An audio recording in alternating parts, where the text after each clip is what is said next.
It's his family, his wife Adelaide, his daughter Michelle, her husband George, their son Logan, and George as well, and his son Paul. Like every good wrestler, behind a good wrestler is a good wife and a good mom. Behind every good coach is a good wife. They're going on 50 years of marriage.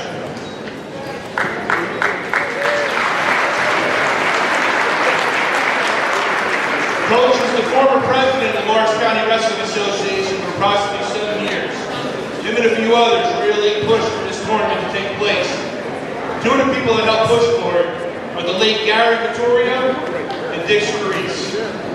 1986, this tournament was finally compiled, which is why you're all here today to join us. That same year, the first year of the tournament, Aquatic was second place in that tournament. Coach put together a real nice team, very competitive tournament, great environment. So where did Spence come from? Half Hollow Hills, out in Long Island. Outstanding wrestler and lacrosse player. Then he went on to Maritime College. Nice small program, very competitive. Competed with the likes of Iowa and Iowa State. Transitioned into Montclair State in 72, 73, 74, where he was All-American in 1974. And also was an all-conference midfielder in lacrosse. Two-sport college athlete. Post-collegiate wrestling. Competed for the New York Athletic Club. Was training out of there for multiple Olympic qualifying tournaments. In 74, he went on to coach at Queens County College. And then in 75, this is when the rubber meets the road. Aquatic made the right call and hired him. 75 to 78, Spence coached at Aquatic, more than 100 wins. He won 113, 55 to 5. 5 district championships, 3 league championships, 28 individual district champions, 8 state tournament qualifiers, 4-time league coach of the year, Morris County head coach of the year, 5-time district head coach. 88 was offered a job at Kane College. 88 to 95 he coached there. 14 All-Americans, 1 national champion, 1 second placer, and 1 third placer. 95 went on to coach at Lakeland until 2008, where he had a state champ and 1-time runner-up. 2008, and still to this present day, until this morning when he left the Passaic County tournament, he's been coaching at West Milford High School. And I had to kind of convince him, hey coach, I need you to get here on time in the tournament when you can. That's how dedicated the man is to our sport here. 59 years in the sport of wrestling, 51 coaches. Coach, your dedication to wrestling and the Morris County student athletes is second to none. To remain relevant in anything, let alone the fluid sport of wrestling, is a commitment and an accomplishment. Sometime the cream rises to the top, and today we have that here. Your legacy will be guarded by the Morris County Wrestling Coaches Association. Coach Spencer, please come up and accept your introduction.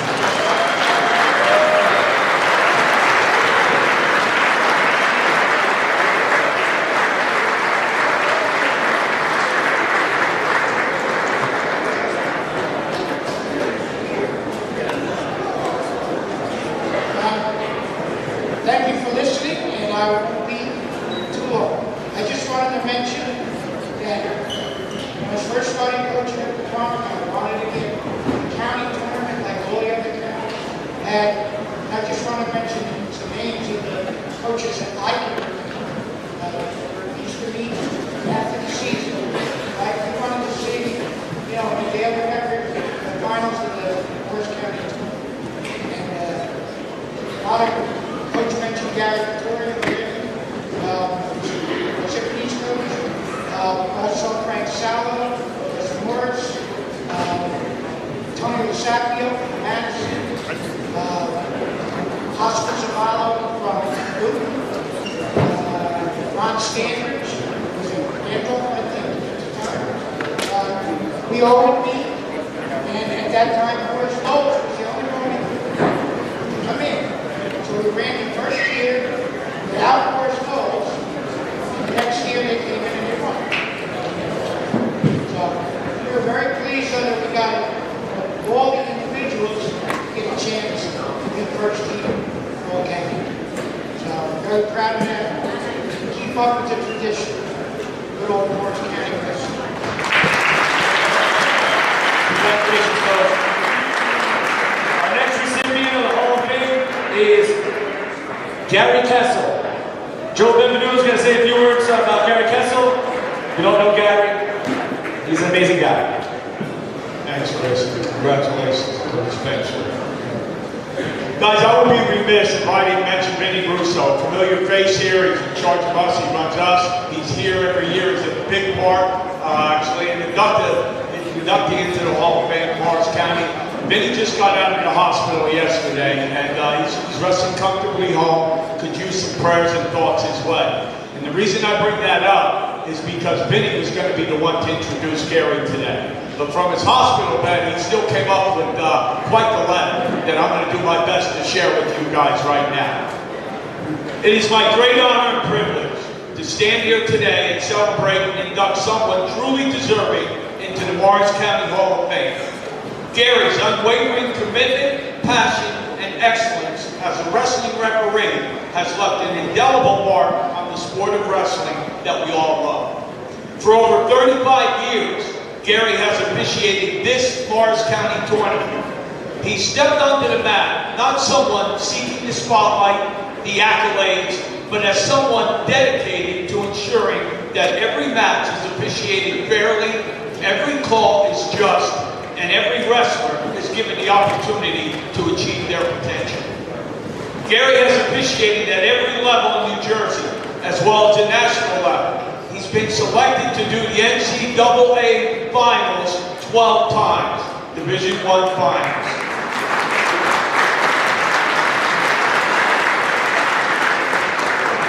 He continues to be a force of wrestling, serving as our New Jersey rules interpreter, and it's now the NCAA review analysis. So when you guys watch Division I, and if it goes up to the review, Gary's up in that group every Division I final. His trust and admiration of the wrestlers, coaches, and spectators are second to none. Gary's name is synonymous with consistency and fairness, embodying the very essence of what it means to be a guardian of this sport. And that is so beautifully written once again by Vinny Russo.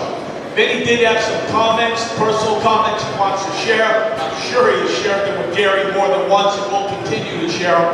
But I'm going to take this opportunity. I never shied away from the mic. And I've had the pleasure of knowing Gary for close to 60 years. We started in Little League Baseball, an all-star team. I've competed with him on teams. I've competed against him on teams with the old Mekon, Opakon wrestling rivalry. Fortunately, I never had to wrestle Gary.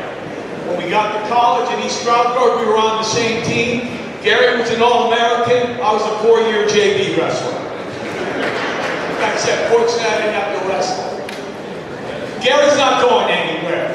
Next year will be his 50th year stepping onto this mat as an official. And there's 2 reasons I know he's not leaving. 50 years. 2 reasons he's not leaving. One is Vinny won't allow him to leave. Gary brings the stability to our association, the NJWOA. You guys know as coaches, when you see Gary Kessel walk into a gym, you're not only going to get some good stories, you're going to get a few laughs, you are going to get a very well officiated match. And that's why Vinny continues to give him high caliber matches, and Gary can't say no. And he can't say no because of the second reason he's not leaving. He smiles, he jokes around, he'll critique us, busting our chops the whole time, giving us factual information. He does it in such a congenial way. But inside of that guy, he has a fire burning that no one else has. He is a competitor to the highest level. He competes every day. He's a successful businessman. When his feet hit that floor in the morning, he's ready to compete and go out and do his job. He had a battle 27 years ago, a physical challenge. He meets that challenge every day, and it's due to that burning desire and his will to win that he continues to go on. He has a competition with his best friend, business partner, Gary Zooch, once a week in a casino. They battle it out. And his last competitive edge is his family. He doesn't compete with his family, he competes for his family. This is a guy, as busy as his schedule is, make sure he takes time during the day to go home and have lunch with his wife Deb and his grandkids. By the way, something came up at the last second there with the miscommunication of time. His wife Deb, his kids Greg and Brielle, who by the way, Deb is in the Hall of Fame at East Stroudsburg University for field hockey. Greg, outstanding H-back for Lafayette University, and his daughter Brielle, I believe, broke Deb's record at East Stroudsburg, so she's not in that Hall of Fame. That'll be the next one they attend. But Gary's ability to compete goes back to his second home, and his second home is his 28-foot circle. He'd be lost without it. This mat is like a magnet to that guy. And he does it, and as Vinny said, does it with such pride to bring you guys the best. If there was an ambassador for the state of New Jersey, with all due respect to coaches, officials, wrestlers, if they named Gary Kessel the ambassador for New Jersey wrestling, they would not be wrong. I want to thank Chris Wells, I want to thank Dave Doty, Dave Fellini, and the committee here at the Morris County Association. You guys didn't hit a home run, you hit a grand slam. Thank you very much.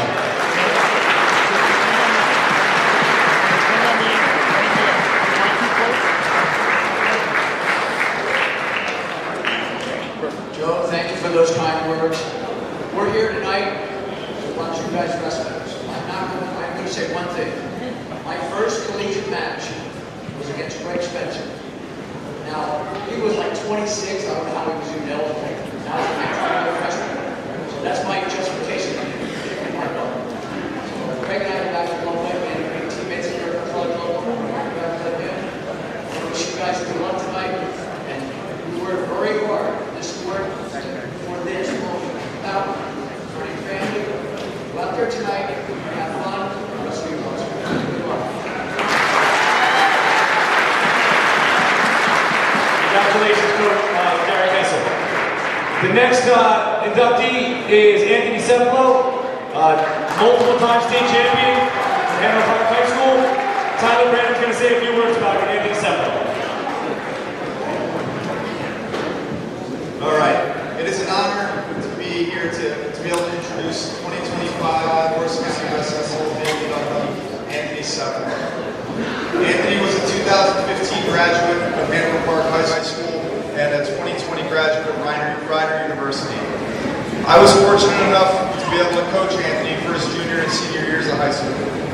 I'm going to talk about his individual accolades, which there are many. But when I think about the things that really stood out about Anthony, there were a couple of factors that made him very special.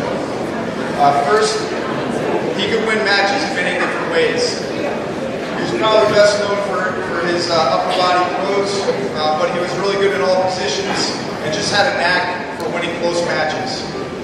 He was and still is a true student of the sport. Having Anthony on the team was like having another coach on staff. It was a pleasure to be able to witness the second half of his high school career and follow along with his college career as well. Anthony Cepolo was a 3-time Morris County champ, a 2-time district champ, a 2-time region champ. He was a 3-time East Place winner, an Escape the Rock champion, and outstanding wrestler. But it was on the biggest stages that Anthony truly shined. He was a 3-time state finalist in Atlantic City and a 2-time New Jersey state champion. Anthony finished his high school career with 136 wins and 10 losses. And maybe most impressive is Anthony never lost a single blue meet. The team aspect of the sport was always super important to Anthony. Probably more important than all the individual things that I just talked about. In his time at Hanover Park, he helped lead our team to multiple sectional championships, group finals appearances, and our program's first group state championship. Anthony went on to wrestle at South Dakota State University and Rider University and had an amazing college career as well. He was a 2019 Division I National Qualifier and also NCAA Scholar All-American. Once again, it is an honor to introduce Morris County Hall of Fame inductee, Anthony Cepolo.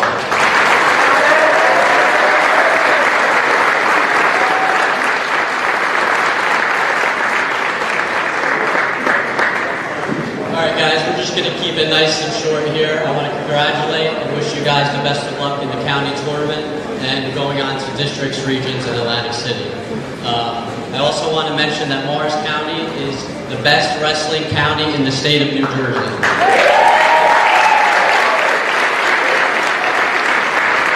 I'd like to also thank my coaches, my parents, my friends, my teammates, my fans, and definitely my haters. I couldn't have done it without you. Thank you guys, and enjoy the rest of your day. Congratulations, Anthony.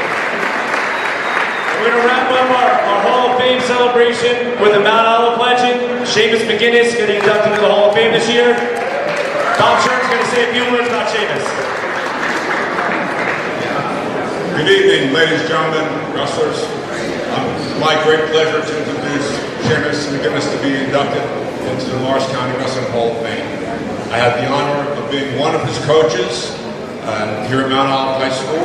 I had seen him through some good times, some bad times as far as athletics go, but I am proud to say I was also able to see him mature into a very productive adult. He's accomplished what we all aspire to accomplish. He has a very successful career, a great family, and I can personally attest to the fact that he's a great father. But tonight, we're here to acknowledge his accomplishments in the sport of wrestling. Seamus placed 3 times in this tournament, winning it twice. He was a 3-time district champion, 3-time regional champion. He placed in the states twice, 5th and 2nd. As a freshman, he only weighed 90 pounds. And we wrestled him at 103 and 112. And most of his losses came at that freshman year. His career record stands at 106, 18 losses, and again, it is a great pleasure at this time for me to give an introduction to Seamus McGinnis into the Morris County Wrestling Hall of Fame.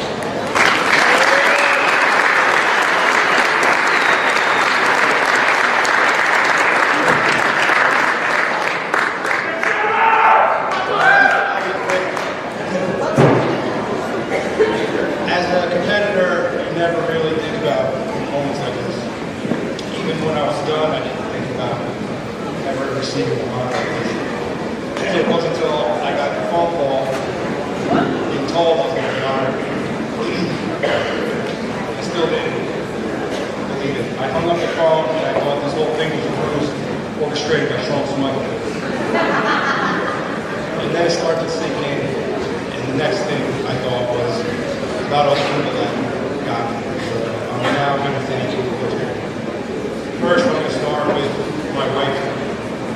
I know being married to me is not the easiest job in the world, but I appreciate everything you do. Thank you for that.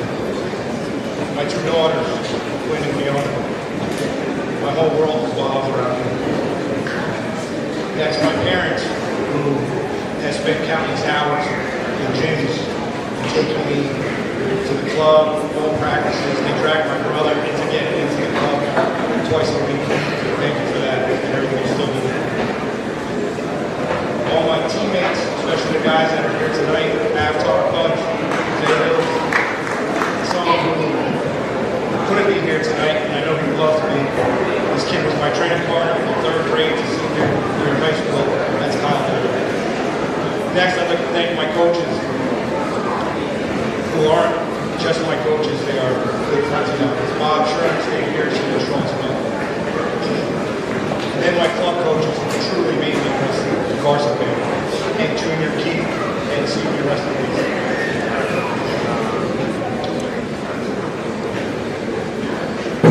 And to the committee that gave me this honor, this is truly amazing. But the fact that you give me one more time to stand in my gym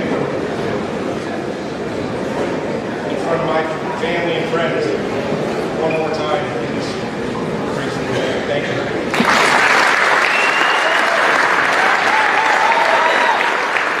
Congratulations to all the inductees. Now let's get ready for what you all came for. These finals. Congratulations, wrestlers. Let's get after it.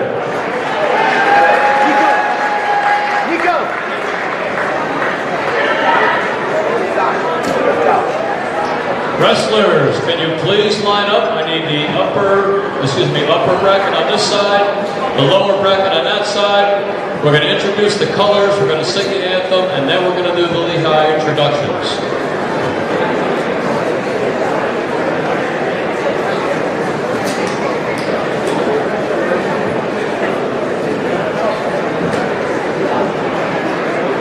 All right, ladies and gentlemen, at this time, we would like to have the Olive High School ROTC to present our nation's colors. Please remain standing as the colors are presented. The national anthem is sung and the colors are retired.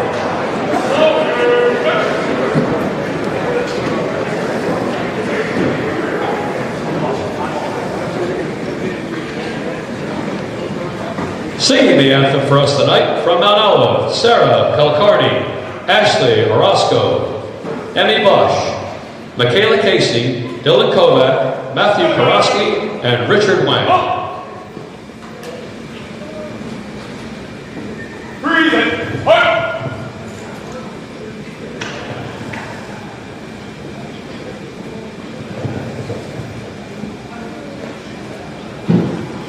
Oh, say can you see by the dawn's early light what so proudly we hailed at the twilight's last gleaming, whose broad stripes and bright stars through the perilous skies o'er the ramparts we watched were so gallantly streaming, and the rockets red glare, the bombs bursting in air, gave proof through the night that our flag was still there. Oh, say does that star-spangled banner yet wave o'er the land of the free and the home?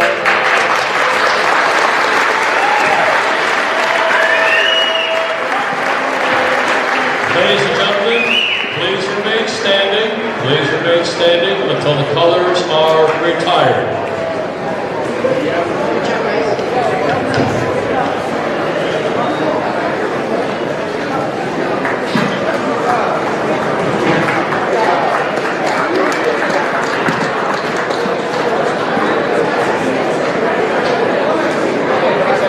And now, ladies and gentlemen, it's time for wrestling, and it's our Lehigh introductions.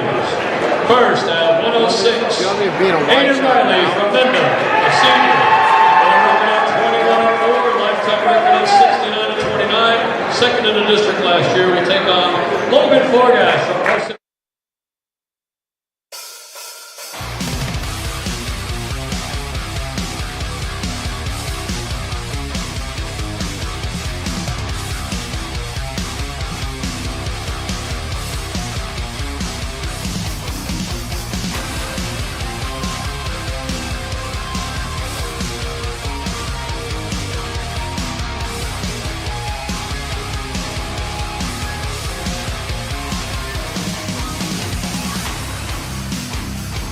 Hello, ladies and gentlemen, and welcome to Mount Olive High School in Mount Olive, New Jersey, as GSHSW.com, the Harrington Companies, Champion Athlete Sports Nutrition, Apex Wrestling School, Performance Trophies, and Forum Coffee present to you the Morris County Wrestling Championships. We are live in Mount Olive. Donald J. Brower here with head coach Stephen Baig, here for our 11th time. I don't know. It might even be longer than 11 years. I mean, we've been here forever. We were the company that started covering it, and now we're the ones back in charge. So GSHSW.com is proud to bring you this matchup. Some of the best wrestling we're going to see here. I know got some guys coming out. You're going to be here for a minute, but you got to go out 106. You got a couple guys who's doing well. We got a nice fill-in for your matches. But talk about this tournament. I know it's a little different this year. How did you feel it went this year a little bit with Del Barton not being here and kind of being I just thought this year the tournament was excellently run. Matt Moscatello and Koch now taking over the tournament. Bill Koch, both athletic directors. Moscatello for West Morris Central and Billy Koch for Jefferson. Did an excellent job without Pope John. I'm sorry, that's where I used to coach. Without Del Barton in the tournament. It's different. You had more of a little bit of a team competition, even though Mount Olive ran away with it. They're currently sitting at 271 points ahead of Hanover Park with 189. But overall, the tournament ran smooth. As a coach of a team here, really happy with our performance. Had 7 guys here today, 4 that have placed. So I'm just happy to be on the live stream with you. Happy to be live streaming this again, and also happy to bring a coaching perspective to this broadcast. And we thoroughly enjoy it. Yeah, back live streaming. We've been live the tape of the past, but here we are, ready to go live to the masses, who's seen by everybody. We'd like to thank a few people as well, some local sponsors who are big supporters of what we do here. SNS Services, Preacher Corner Boxing, and Market Tavern, as well as Ginza Sushi for their support. If it wasn't for you guys, we would not be able to do this. Thank you for your financial support. It's going to be a fun time. We also have to thank our title sponsor, Mr. Harrington, the Harrington Companies. Harrington Demolition Recycling, Harrington Construction, and Hoffman Supply. You know that family very well. I think I know them. So if you have a really nice house, you want to make it better, Hoffman Supply. You got a real dump and you want to rip it down, Demolition and Construction. You got the construction, you can make it all. Harrington Companies, thank you for your support. And they do an awesome job. Oh, great job. You're going to be starting at 106 tonight. That's going to be your guy. Yep, going to be Aiden Riley, and he's wrestling Logan Forgash. That should be a good matchup. Yeah, we wrestled them last Friday. We won as a team, but Aiden had a little bit of a struggle against Forgash, but we'll see what happens in the finals.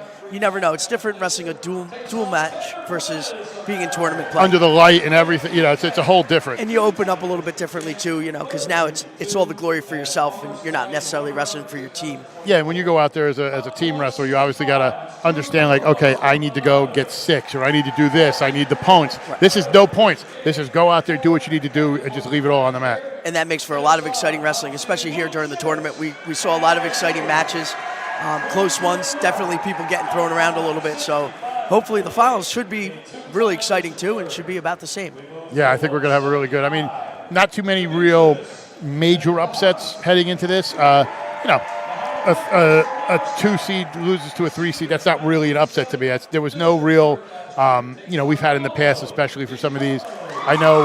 No, and that's what happened with us at 32. Yeah. Which is an interesting story because pre-seed, Ray Fonte was the number 5 seed, but obviously with the integrity of the tournament, the other coaches as well as the directors of the tournament felt that he needed to be seeded 3 and well deserved to get there, as he knocked the 2 seed off to get to the finals. So that's just an example. Yeah, but it's not like when we had a few people in the past, like where we had the heavyweight from Del Barton who was a 12 seed. Or anything like that.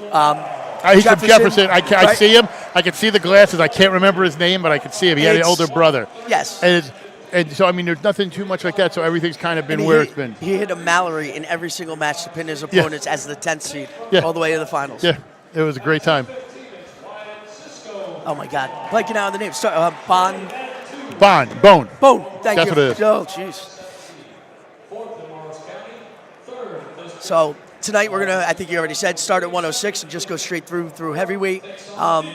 Keep an eye out for the 126-pound match. I think that's going to be a great final. You got DeFrancisco Antonio. He came in as the 2 seed at that weight class, and he's got Piemonte from Mount Olive in the finals. Very competitive. I think both wrestlers are very confident, so that's going to be a really, really good final. It's going to be a very good one. Now, you have to go because obviously you got your man coming up at 106. Already? We will see you in a little bit. All right, I'm going to turn this over to the one and only Joe Shealy, now coaching at Morris Hills, an excellent wrestler, and glad that he's on their coaching staff, and it's great to see him. Yep, we're going to get Mr. Shealy in here. He's going to slide in. He's going to help us out for a couple bouts. Oh, yeah. Joey, how you doing? Doing well. Good day. I'll tell you what, a lot of people know you're one of the first guys I covered and seeing it, and just the reaction and everything when you guys were, when you made your run in states and now being on the coaching staff and seeing some of those kids you're working with out here trying to, get better in a tough tournament. And you know how it is. Easily one of the toughest tournaments in the state. Cephalo said it before. every year loaded brackets with or without Del Barton. So, yeah, always exciting to come back every year. Definitely excited to see some of our younger guys hopefully climb up that podium here.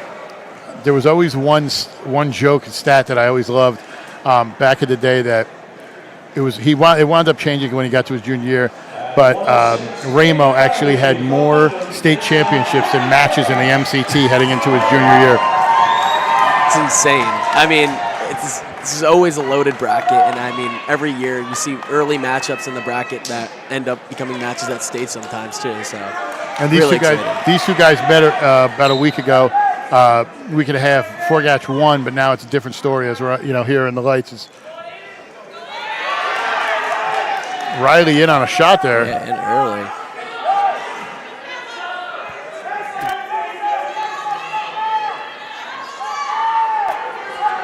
Great shot defense here. Forgatch is, one of those young guys in the lower weights, especially for Par Hills. You got him, you got McGinty coming up for Nini.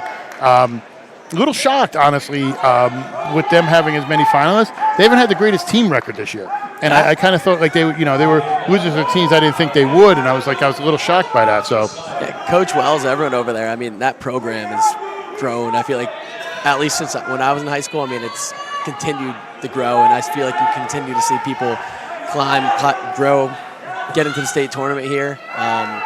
The one thing about Par Hills, too, was, if you remember, it might have been right before your time, Par Hills had really good upper weights. Yeah, and then it was Duva, and Yep, and then they had Hill and they had Weiss, and then Parsippany had the really good lower weights.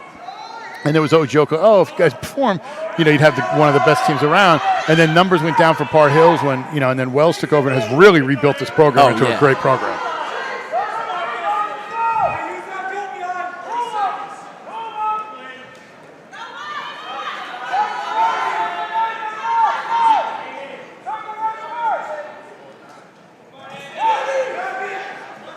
Riley's doing great so far. He's looking tough here. Was in really deep earlier. Forgatch had awesome shot defense on that.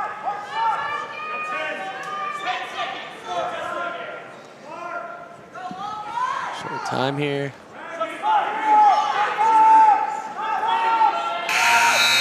I mean, if you're Riley, you got to really like that first period. Oh, definitely. You're in deep on an attack. Close period here.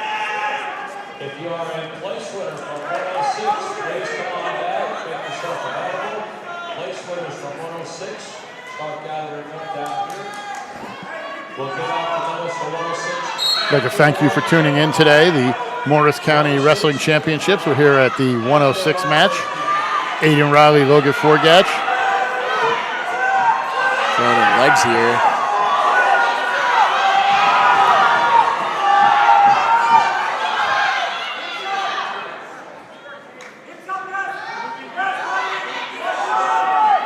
Getting high. Reversal. Nice reversal there by Riley. Yeah, he was a little high on that there, and you can't do that with a wrestler like Forgatch. You got to wrestle a perfect match if you're going to beat a kid like him. Yeah, I mean, these matches, especially when you wrestle someone twice, you pick up on things like that. So you want to be able to be aware where you can catch him. You know he's throwing legs, looking to shake him off. Maybe if he's high, catching. Oh, nice escape right there. There you go. I almost wonder with how well that Riley wrestled him in the first period. I was surprised that Coach Baig didn't have him start neutral. Yeah, I mean, that's the one thing I think this year now with the three-point takedown really calls as far as where you want to go choice-wise has changed completely. I mean, usually I feel like bottom was always the choice, but nowadays, I mean, neutral is becoming way more common. I mean, you need to get takedown. The three-point takedown changes a lot. That was one of the things I've talked about on live streams when I asked coaches what they worked on. It's neutral because that could put you down so far just ahead of time, especially if you're not working in a good neutral position. You get taken down for 3 and get tilted to your back for 7. Yes. You're down before you blink. 7-0. I mean, you're almost halfway to a tech just from one bad move, one mistake. Nice single there. Driving through. Forgatch leading 5-1. Nice takedown there.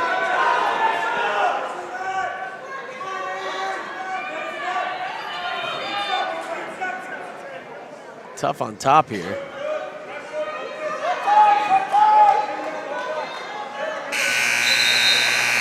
Great period by Forgats. And that's still a good period for Riley. He's in this. He's not down too bad. Wait, gets up a little bit, holding his ribs.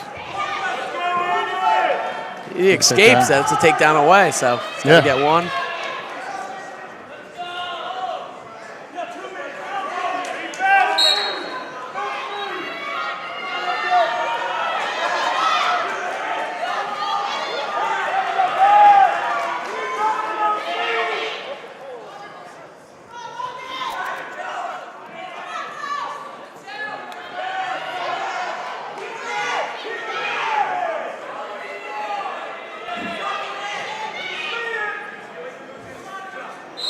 Really tough top right here. Again, thank you to everybody who's tuning in today, including my wonderful wife who is due. She's listening in. She just asked me where Steve was. She didn't tune in early. I told her he's out coaching. Look on the camera. She's so used to him being on the call. She goes, "Are you mad?" I was like, "No, he's coaching. I'm happy he got a kid in the finals." Oh, nice switch. Yeah, now we're going to take down away here. And I'll tell you what, if you ask this Bentham staff or Riley heading into this, you're going to be a takedown away from tying the match against Forgats. As I say that, this is where that 7-point takedown. I mean, now you got 4 backs. That puts you up a big lead here. Should be, if my math is correct, 12-2. Yep, should be. So right there, talking about the new rules. You go in, you're a takedown away. Yeah. Now you're down in major decisions. Changes the whole match. Unbelievable. I mean, he had. Listen, take nothing away from Aiden Riley. He had to go for something. You know what I mean? Forgats is leading at that point, so you have to do it. Yeah, and rewarding the takedown, I do like that piece of the 3-point. Nice takedown here. Okay, I was going to say, it should be 15-3. He let him up, and they hadn't put it on the board yet. Now 15-4. Picking up the pace here. I mean, people are going to look at this later on and go, oh, that was a big score. Let's not forget, Riley was in this till the third period. Oh, 100%. Riley had some awesome attacks, awesome shot defense. I mean, as you know, there can only be one winner in the county tournament. But this is going to do some good, building for his confidence going forward for districts and everything. Definitely. And your winner, Logan Forgats from Par Hills. He's your 106 champion. Awesome match. Follow us on social media, on Facebook, GardensAtHSWrestling.com, on X, GardensAtHSW, on Instagram, GardensAtHSW, and YouTube. Like and subscribe, get notified when we get live. GardensAtHSWrestling.com is your premier high school wrestling provider for all high school wrestling boys and girls. Today's match is sponsored by Champion Athlete Sports Nutrition, Apex Wrestling School, the Harrington Companies, Performance Trophies and Medals, Forum Coffee, S&S Services, Preacher Corner Boxing, Market Tavern. Thank you for the financial support. Donald J. Brower here. I am here with Joey Shealy, who Coach Baig is coming back to jump in. We're going to ask him about that match. We'll see you at 138. Thank you, Joey. Tail of the tape here at 113. Frank DeMary, a senior from Parsippany, undefeated 20-0, versus Jaden Mendez, a senior from Dover, 19-5. Get right to the action here. This is something also, we were talking about it a little before we went on air, and I know Coach Baig's going to mention it too, this is sort of the, if you want to call it the Del Barton effect, where, you get two guys like this, as you see DeMary going in, you get guys who might not have had a chance against, nationally ranked Del Barton kids. Now here they are in the finals. We got 113. And listen, we were just talking about this before you came out, you came back. Aiden was right there till the third. He was right there. He was doing what he needed to do, a couple little things, but the whole new takedown and blew it out of whack. So people are going to look at it and go, oh, man, he wrestled really well for those first 2 periods. I know he wanted to do more, but he was right there with him. No, I appreciate it. And we knew Forgash, he loves to pull down on the arm and hit a sweep single. That's when Aiden ended up giving up the 7 points on that one. And, it stung a little bit, but after that, I'm like, go out. I'm like, throw, get dangerous. Try to lat drop him. Tried to lat drop him at the end and then gave up the extra 3. But, yeah, I agree. We're in there for a little bit. And, tough third period, but much better than he, wrestled him today than he did the other night. So, well, the interesting thing too with it is, okay, he had a tough match. He wrestled a little bit better. That's also going to give him confidence heading, into the upcoming postseason.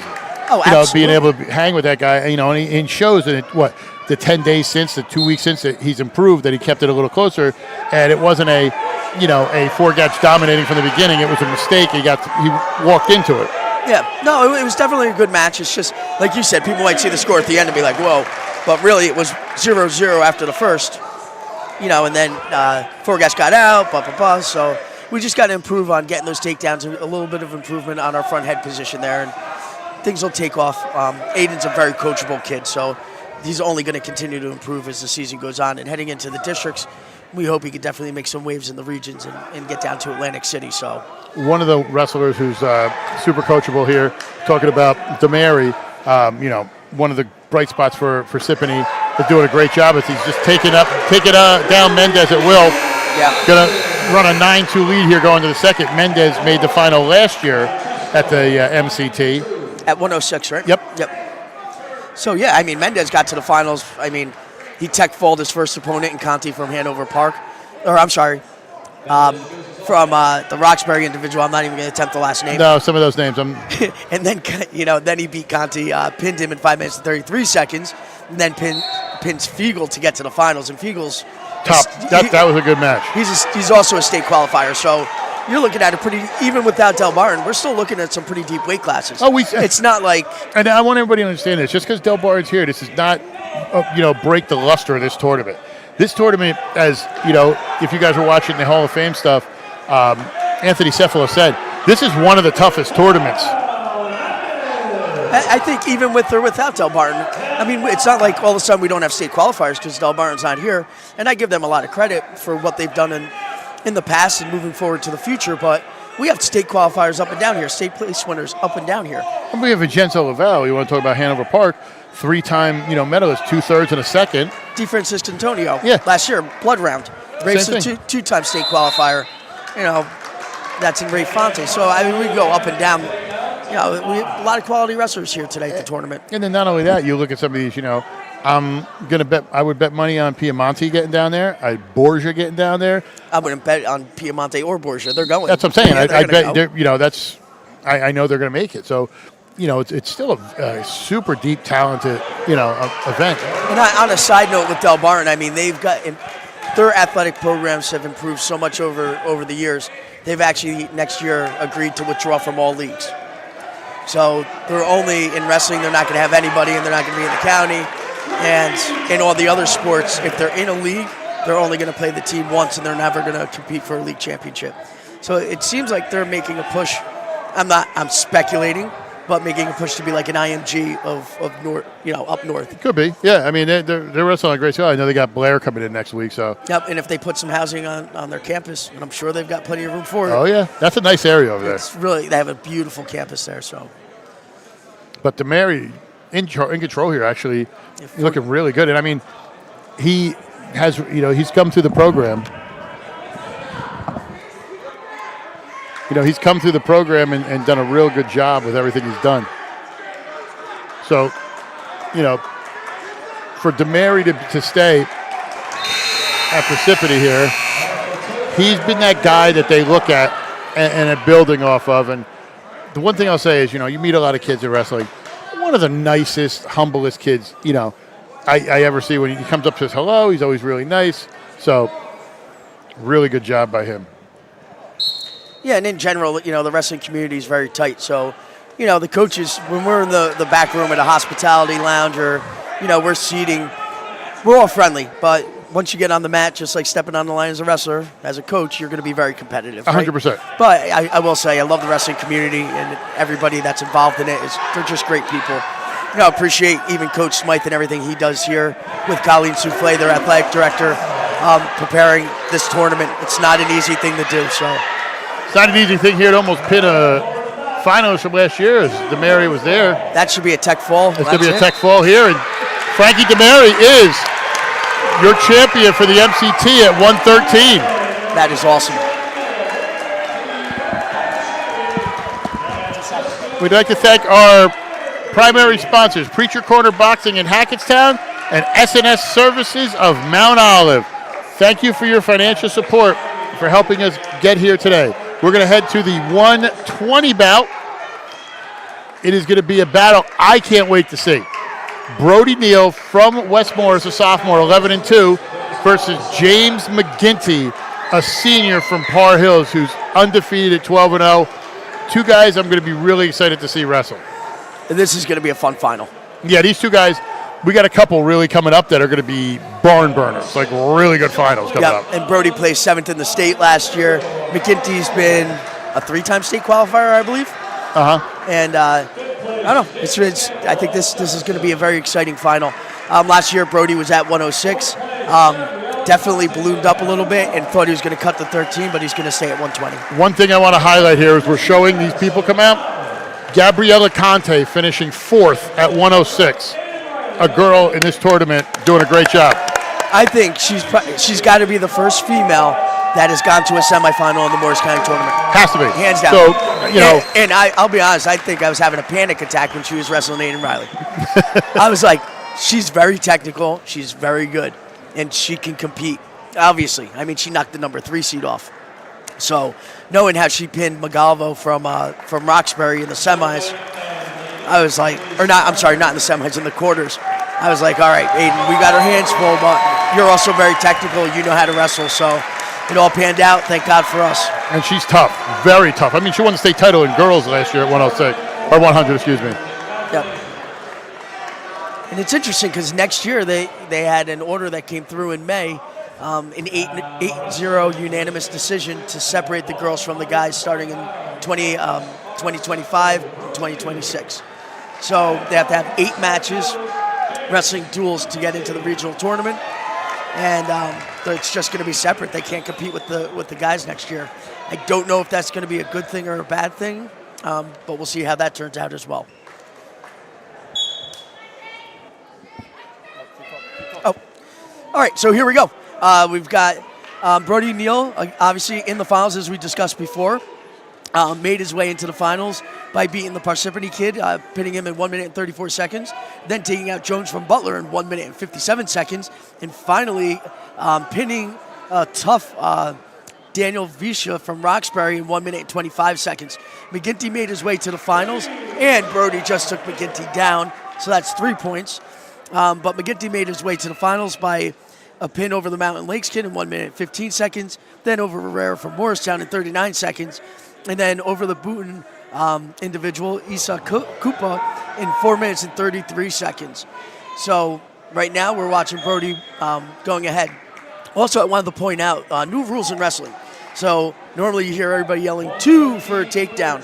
It's now 3 for a takedown. Oh, yeah. So it's 3 points for a takedown, and instead of getting 3 swipes for 2 backs and 5 swipes for 3, once you get 2 swipes, you get 2 back points. 3 swipes, you'll get 3 back points, and 4 swipes for 4 back points.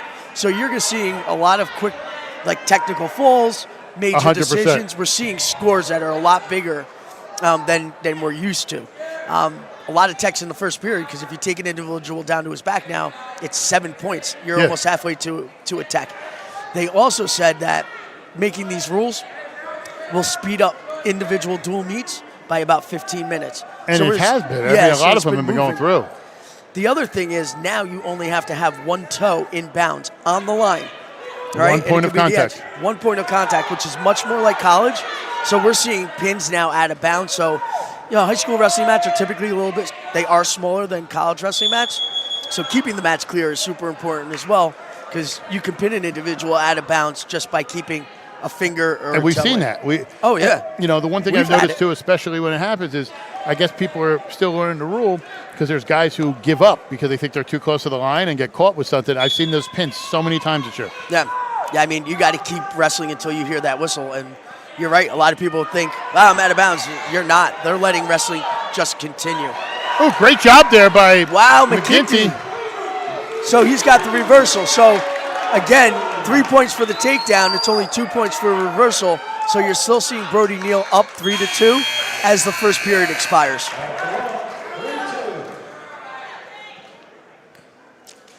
And the coin toss goes to Brody Neal, who defers it to McGinty. And McGinty chooses the bottom position in referees. We got a little blood time here. All right, I think it's time for a sponsor. Yeah. Thank you to our main sponsor, Preacher's Corner Boxing in Hackettstown and S&S Services, LLC of Mount Olive. And I'd like to thank our primary sponsor, the Harrington Companies. Harrington Demolition and Recycling, Harrington Construction, Hoffman Supply. I've said it before, I'll say it again. You got a really nice house? You want to make your house nicer, look, Steve? Go to Hoffman Supply, get some stuff. If you live in a real dump and there's boulders going through your house and they're tearing it down around you, Harrington Demolition and Recycling. And if you want to make it look a little nicer, call the construction company. Listen, I love the Harrington Companies. Mr. Harrington's so nice to us. Ryan, I know you had experience with Ryan. I coached Ryan for 4 years. So, I mean, it's the Harrington. You know the Harrington Companies very well. So now I got a question for you. You just had a pipe burst in your basement. Did you call the Harrington Company? I did. I left a message. They're going to be doing the construction when I get everything set up. Excellent. Also want to point out a congratulations to Don Brower as his wife, Amanda, is pregnant. Excited to have their first child. Whoa. Just got to get his hips up and bump in on that. Ah. McGinty was in good position. Going to give up the takedown. Did he get the point? No, it's Brody staying on top. McGinty goes down. I thought they were up. I saw them put the hand up. I was wrong. Nope, that's okay. So now it's a tied match. Yep. Right. It never happens. It never fails. Every time we're here, I always say and then it happens. No, but this is a really good final, and then the next one's going to be an awesome final. And then, of course, when I have to leave for 132 and put Joe Shealy back on the mic, that's going to be an excellent final as well.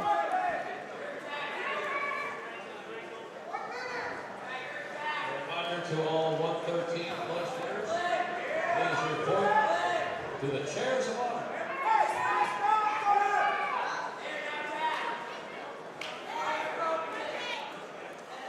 All right. These guys are just hand fighting in the neutral position. Something will open up, I'm sure, within the next few seconds.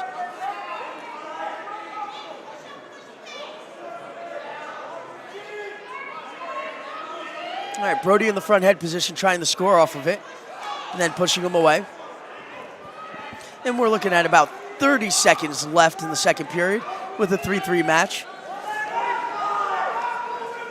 The thing is here, when I'm watching Brody, he's on his knees with the front head. As you saw, he just came off. So McGinty doesn't really have to carry his weight as much, but now he's trying to bounce his face off the mat to get his elbow out, and nothing was going on. So the official, Anthony DiFramuli, called the stalemate. You sounded for a second there when you were saying the referee's name, like how they used to announce DeFrancesco Antonio. Just like, yeah, DeFlume.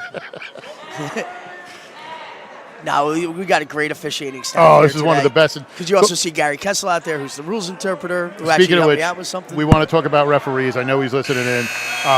Everybody here at Garden State HS Wrestle, the county tournament, especially myself. I want to wish our best wishes to Vin Russo on a speedy recovery. I know he's home. He's been battling some stuff. Vin always is great with a handshake and always says hello. He's done my podcast.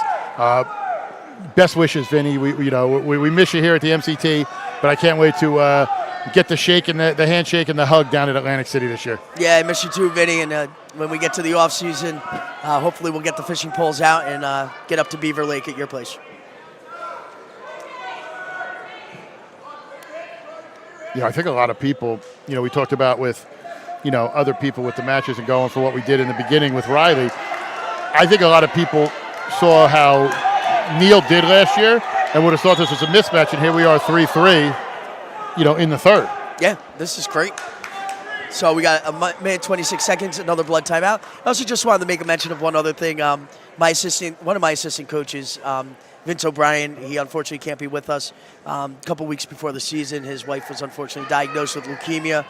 When we do our Westmore Central match, we're doing it as a pin cancer match. Which we will be calling that. And you'll be calling that. And we're going to do it in sponsor of his wife's name. So Janice O'Brien, and we'll do a fundraiser for her as well. as part of that whole pin cancer event for us. And best wishes, Coach O'Brien. He's always I've seen listening. him around for everywhere. So best wishes. Wish you were here. Always come up and say Mr. Brower and shake the hand, and Donald J. So best wishes. We a lot of people we want here, and your speedy recovery, and we'll see you soon. Yeah, and he's definitely watching because he just sent me a text saying he lost a tough match. It's a lot closer than the score, as you all have said. So, what a difference from last year's outcome, and he's 100% right. So shout out to you, Vinny, and thanks for watching. And that was Vince O'Brien versus Vinny Russo. Get the start here with a minute 26. And this is a really big match for McGinty, who's not placed in the state tournament, but obviously is hanging with the 7th place finisher last year. So this bodes well for him. Shows a lot in what he can do at the end of the season. I've talked to people about this off the record, kind of not mentioning who names are, but I'm a little surprised about how, as we see, a reversal there. That was a really nice reversal.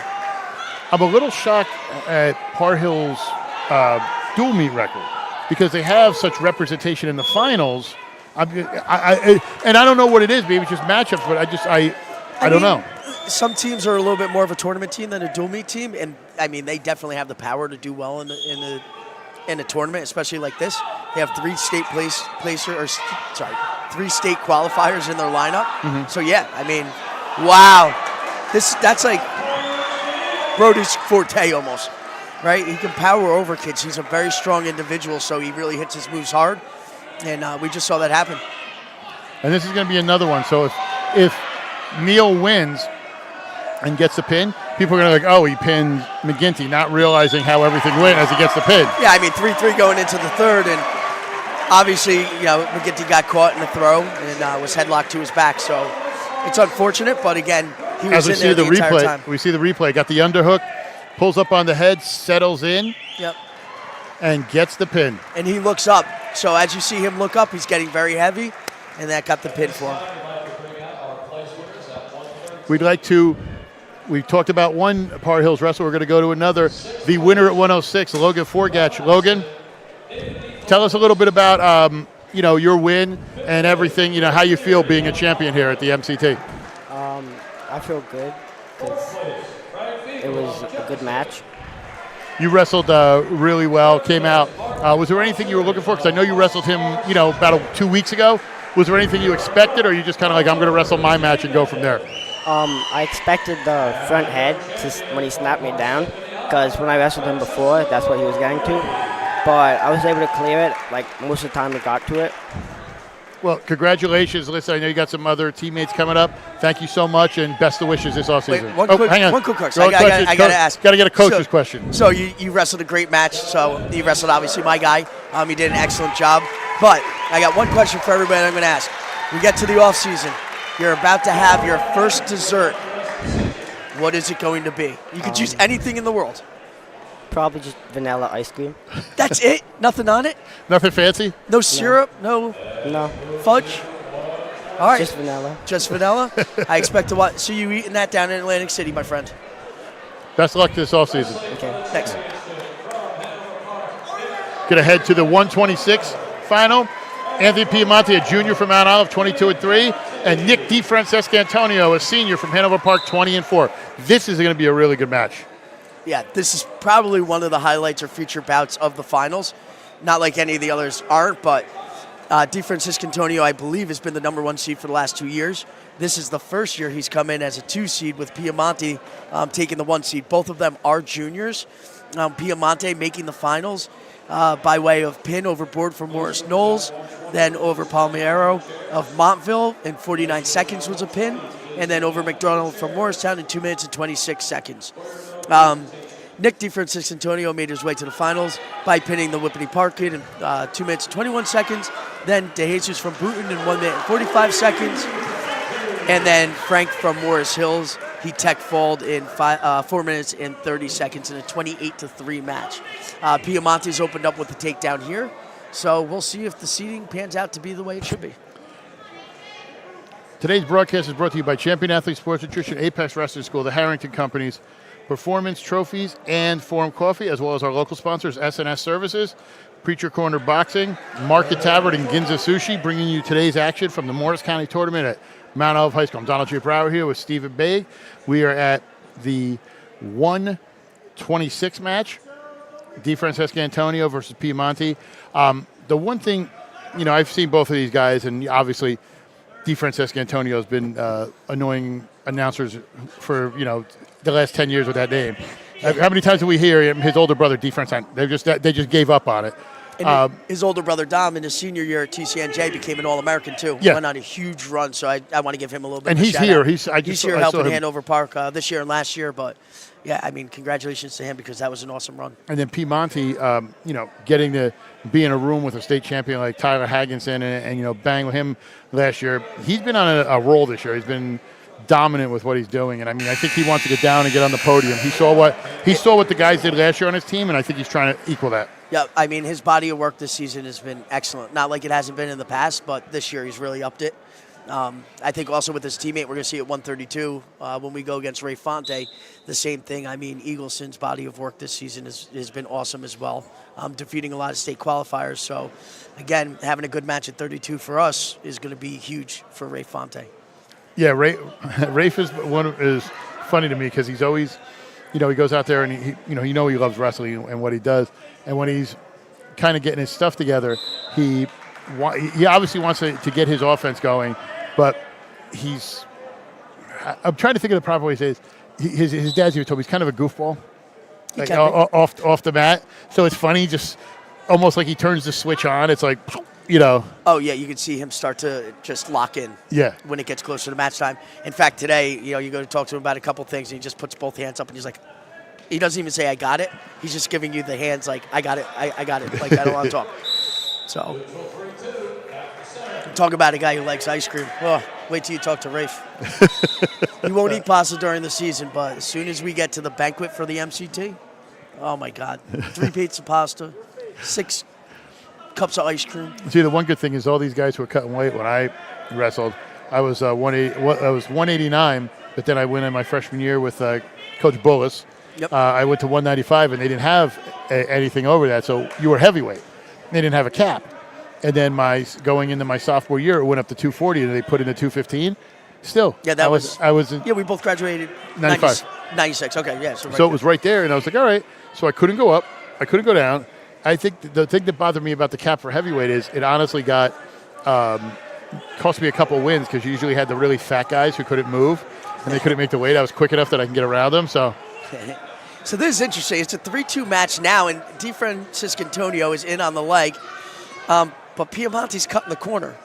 So it's going to be interesting who gets the takedown here, or are they going to call a stalemate eventually? And a takedown would be huge here. You wonder if it'll be a takedown or the stalemate, or if they're going to let it run out here as we're getting low. Yeah, we're down to 7 seconds left in the period, which will bring us to probably 3-2 going into the third. And let's not forget, too, while we're, in between here, we mentioned it before, Vin Russo's brother out there and Gary Kessel, who got inducted into the Morris County Hall of Fame today. Yeah, 2 excellent officials. 100%. Yeah, both officials have done state finals. Phenomenal officials. Like some of the best up here. And ironically, Mark's brother also is Guy Russo, who coaches at Del Barton. So the Russo family's been around for a long time and heavily involved in wrestling and given great contributions to the sport. So from all different levels.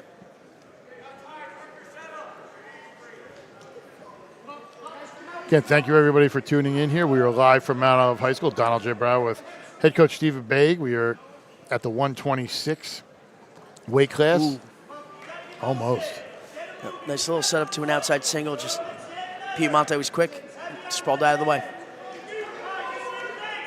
I don't think it's going to be the last time these two see each other. We're not in the same region, but down in Atlantic City, that could definitely I think this will be something we see. And last year, DeFrancesco Antonio made it to the blood round, so continued to move on in Atlantic City further than he did his freshman year. Interesting that both of these are juniors, so they've got a lot of talent they're bringing back to the mat next year.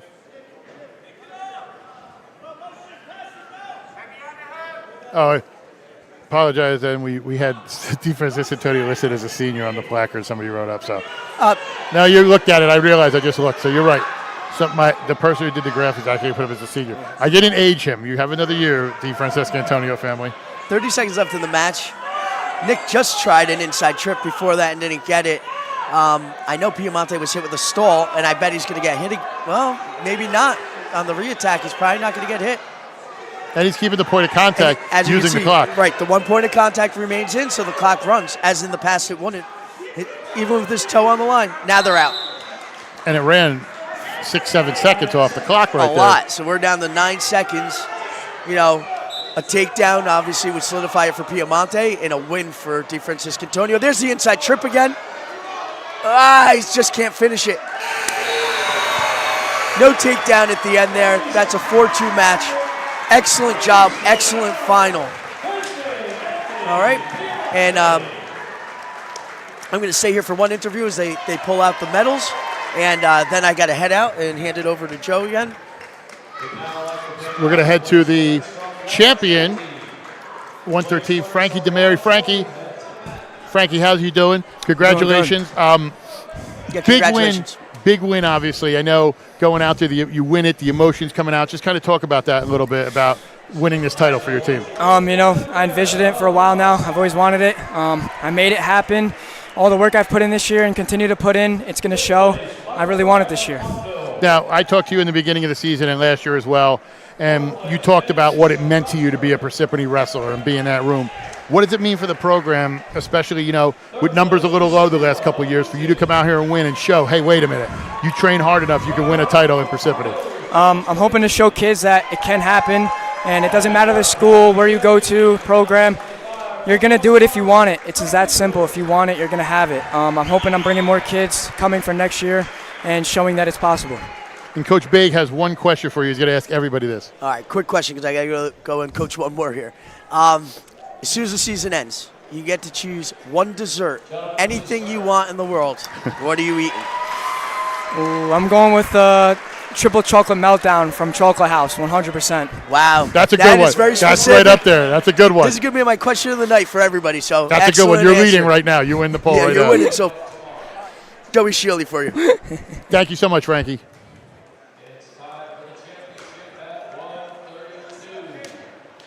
We're going to head to the championship at 132 as we have Mateo Eagleson, a senior from Mount Olive, 19-0, versus Ray Fonte, a senior from Mendham, 16-5.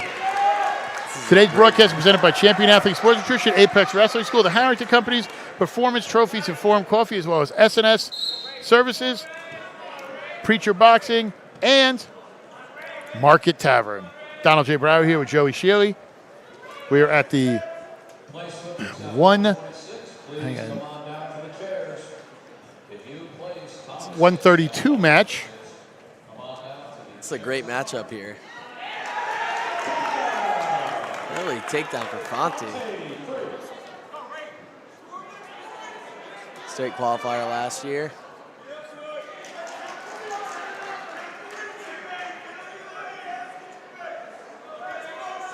Early takedown for Fonte here.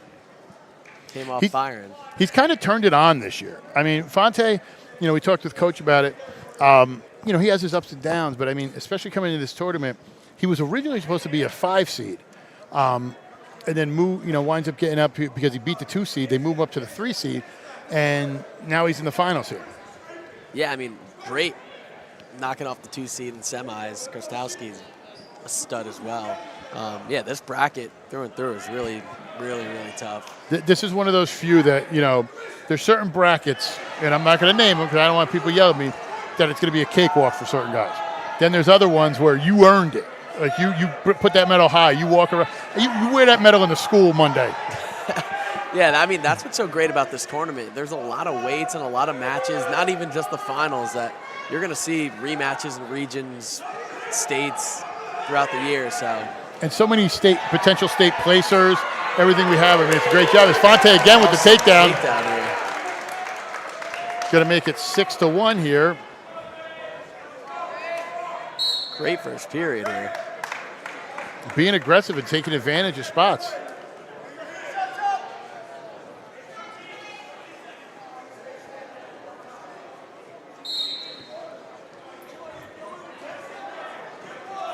Eagleson moving. Nice end of period point right there.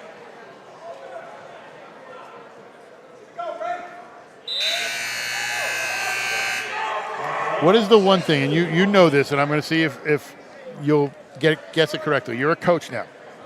I know Bolette preaches this. I know other ones.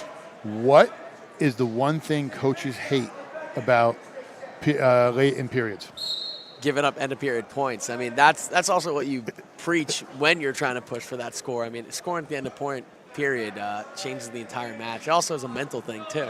Exactly. I mean, that's something I always hear it, and I'm just like, coaches hate that stuff, especially under 10 seconds. Oh yeah, you can't give up end of period points. That changes the match. That gives a lot of momentum going to the next period. Eagleson only a takedown away now.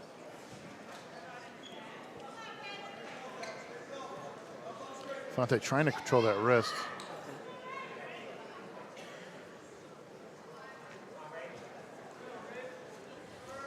Eagleson had a really good semi against Knowles Steinbach.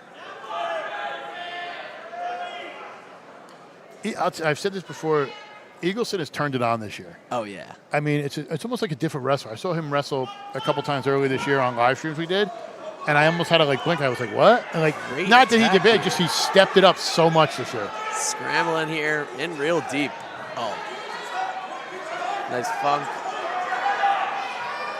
Fonte holding that ankle, keeping him here, hoping maybe a stalemate. At least get some better position. He was on his butt. Now he's at least on his knees. We try to get something better from there.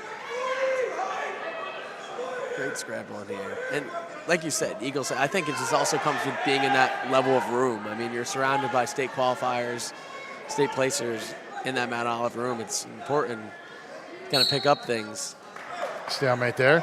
Yeah, that's what it is. Everybody was talking about iron sharpens iron. When you see the wrestlers who come through that room, and you know it obviously, from yours, you pass that on to some of the kids who, after you graduated, did some really good runs, like a Piazza, guys like that, through there. When you have a Beanish, you have a Moscatello, you have a Hagginson come through the room, it's only going to help you get better. Yeah, it changes the culture of the room, too. I mean, there's a winning culture now in Mount Olive, and they really continue to produce that year after year, so. And from what I understand, it's not the end, because there's numbers coming up from Mount Olive still, so. That's awesome. There's going to be some more going through. Down 3 here. Eagleson needs a big third period. He was in really deep in the second, so he can get back to that, but he's going to need a turn here or to cut him. I mean, with the 3-point takedown, unless you think you can get a tilt, you almost have to let him up if you're down by this much, because you're just wasting time on top. That is the thing. So, I mean, if you think he's not going to get out, as he gets away, you might as well just start that at the beginning and realize you got a full 2 minutes to do something. You could have done this. Exactly. Cut him. Now you're in real deep. You get a takedown, you can cut him again, or unless you get a takedown to his back. I mean, it depends on how fast you get the takedown and how easy. As we get a stalemate, I don't know. That's the only thing I would say at that point. Yeah, it does change your whole mindset. I mean, from a coaching standpoint, too, you do have to think about knowing your wrestler, if he can escape or if he can turn a guy. It really changes the choice. Real good hand fight here. Fonte in deep, sit in the corner. If he can step over that, hip up, Eagleson might have something. Fonte doing an awesome job lowering his hips there. Make it another stalemate here.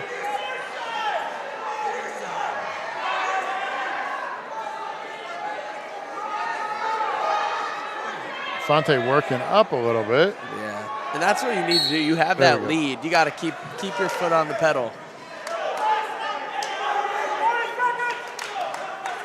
I mean, he's leading 7-3 with 40 seconds left. Eagles has got to turn it on here.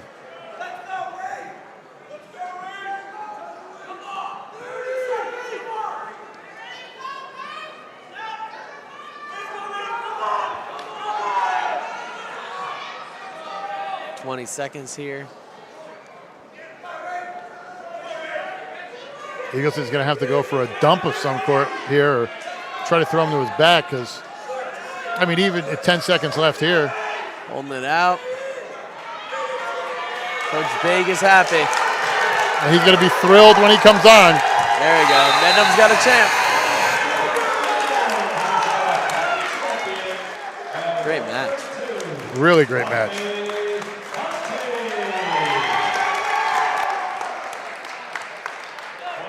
We're going to go from one champion to another as we bring in the 120 champion from Par Hills. Excuse me. I'm going to re-say that.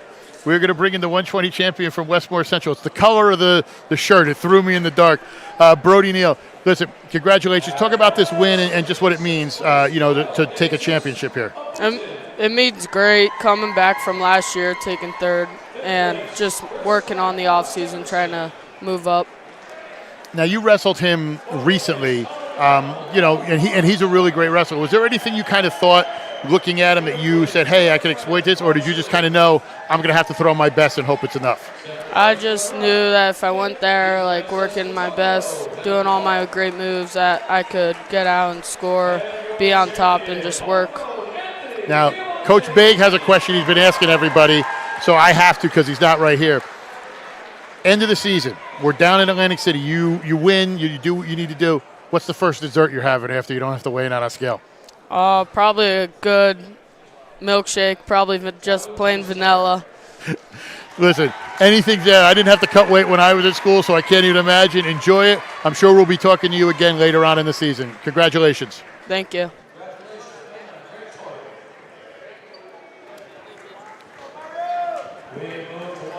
We're going to head to the social medias. Follow us on social media, GuardsHSWrestling.com, on X, GuardsHSW, on Instagram, GuardsHSWrestling, and like and subscribe, get notified on YouTube. We have a bunch of stuff coming up.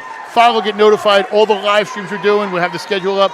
You'll see it soon. Now we're going to head to the next bout here, the 138 final. Brandon Berers, a senior from Mount Olive, 16-7, versus Mario Fornini from Par Hills, who is a junior with a record of, we'll have to look that up because they took the placard down too quick. 16-5. 16-5. Third Parsippany Hills guy so far. It's awesome to see. This is really good for them. That's what I was talking with Coach Baig about it. I think they're more built for tournaments because they have some really quality depth, with what they're doing. And it's been we've talked about it before, a great job by Coach Wells rebuilding that program into what it is to where, it's a powerhouse in this area. It's a very quality team. Yeah, I think that really goes to the coaching, too. They have an awesome coaching staff over there. Coach Wells is amazing. He's really turned that program around. Over the past few years, it's only getting better and better. So 3 finalists is an awesome way to top off this tournament. Oh, 100%. That's big for him. And they had also, a great amount of placers. But as we're here, minute left. Today's broadcast is presented by Champion Athlete Sports Nutrition, Apex Wrestling School, the Harrington Companies, Performance Trophies, and Forum Coffee, the official sponsor of GuardianStateHSWrestling.com's live stream coverage. I'm Donald Jabbar here with Joey Shealy. We'd also thank our local sponsors, SNS Services, Preacher Corner Boxing, Market Tavern, and Ginza Sushi for providing financial support for today's matchup. We are at the 138 bout. It is Fornini versus Berers, Par Hills versus Mount Olive. Both of them really ran through this bracket. Bonus points across the board. So. Oh, I think Fornini might have bumped his head a little bit. Would you like to be... Thank you to our main sponsors, Preacher's Corner Boxing in Hackettstown and SNS Services, LLC in Mount Olive. And... I'm going to pass you off back to Coach Baig. The Harrington Companies. Harrington Demolition Recycling, Construction, and Hoffman Supply. The Harrington Companies. Would you like to be a sponsor? How do you become a sponsor? Very easy. We have limited sponsorship opportunities left for this season and get a jump on early next year. Click on your logo here on the team page, fill out the form, or send me an email, admin@GuardianStateHSWrestling.com. Let us turn your pennies into big dollars. GuardianStateHSWrestling.com provides the most wrestling coverage, boys and girls, in the state of New Jersey. And thank you. I'm back on for the 138-pound match. I just wanted to make a point. The Randolph kid, Pierce, who plays third here, Yes. is actually Seamus McGinnis's nephew, who Oh, was wow. inducted into the Wrestling Hall of Fame. We got all connections. Yeah. And Told you, wrestling's a small community. just to let you know, Brody Neal said a vanilla shake. Vanilla Just shake. a basic vanilla shake. I was like, okay. Nah, so far. Right, no, so far Damari- it's Damari's definitely, Yeah. hands down. Like, I almost want to have that. Whatever I'm going to go get it. I'm fat and I want to go have that. It's like next year we should just put out a buffet of different desserts and let's see what each kid chooses. Listen, we'll have coaches attacking us, especially the lower weights, for getting their kid over. That might be a great strategy before a wedding. Be like, hey, come on, you guys hungry? Just wait here. We'll leave some snacks on the table and just walk out with anybody you think might be close to the limit. Devious, Now, coach. welcome to Mendham High School. You know, we always treat our guests with a buffet of desserts prior to weddings. Devious, coach. We try. Whoa, nice move by Fernini. So second period, and that's the first score of the match. These are two guys who are evenly matched. So, I mean, this is going to be another quality match. And we were talking about that when Joey was on. It's so many good matchups. Like, there's a couple weights where, yes, we kind of understand who's going to win. And, it's going to be quick. But the other ones are, really good matchups. I'm thinking that's the majority of them. I mean, Yeah, 106, it looked a little bit, obviously, but it was a close match at the time. But then I think maybe heavyweight might be the only one where we're going to say it's going to be a blowout with Borgia, with Tommy. But I was teasing Tommy today. It was funny because, so Tommy has his stuff, and it's hilarious because they have everything going. yeah, so I'm going to fill in while Don walks away for a second. But currently right now we have Brandon Barris, who's in the finals, making his way there by fall over the Madison individual in 1 minute and 33 seconds, by Matthew King of Mendham in 1 minute and 18 seconds, and then pinned Tech Fold Pierce in 3 minutes and 5 seconds. Mario Fornini, who just got the takedown, who's now up 4-0, made his way to the final by pinning Cummings from Jefferson in 3 minutes and 35 seconds, then by pinning the Booten individual in 2 minutes and 56 seconds, and then making his way to the finals by beating Cicero from Hanover Park in 59 seconds. So I got some text coming through. I just want to say, Vinny O'Brien, great person. He said thanks for the shout out. So he's actually listening. He said, holy poop, don't let him take it down. But anyway, yeah, so Vinny's listening, and I'm sure a bunch of other people Well, are. I know one person who's listening right now. My beautiful, wonderful wife who's sitting at home 8 months pregnant because she asked me where you were during the first match because she tuned in a little late. Amanda. And, yeah, I was like, no, he has a kid wrestling. Is that why you always say she's never on time? That's true, yes. The pregnancy brain is a thing. Ooh. I love my wife. I love her to death, but with the pregnancy brain, it takes her 2 hours to watch 60 minutes. That's a good one. Bump. Henny Youngman. Try the veal. The 6:30 show is different than the 9:30 show. So what's the first thing you're going to do after your child's born? That's another good question. We don't have Cliff Saylor here today, so I'm coming up with a bunch of quick questions. So, again, first thing you're going to do... Do you know who that's from? Mr. Fonte. No respect at all. Because I didn't have his son listening. That's what, where's Mr. Fonte? That's awesome. He's I should get him on mic. I knew it. That was such a tough weight, though. It's no disrespect to Rafe.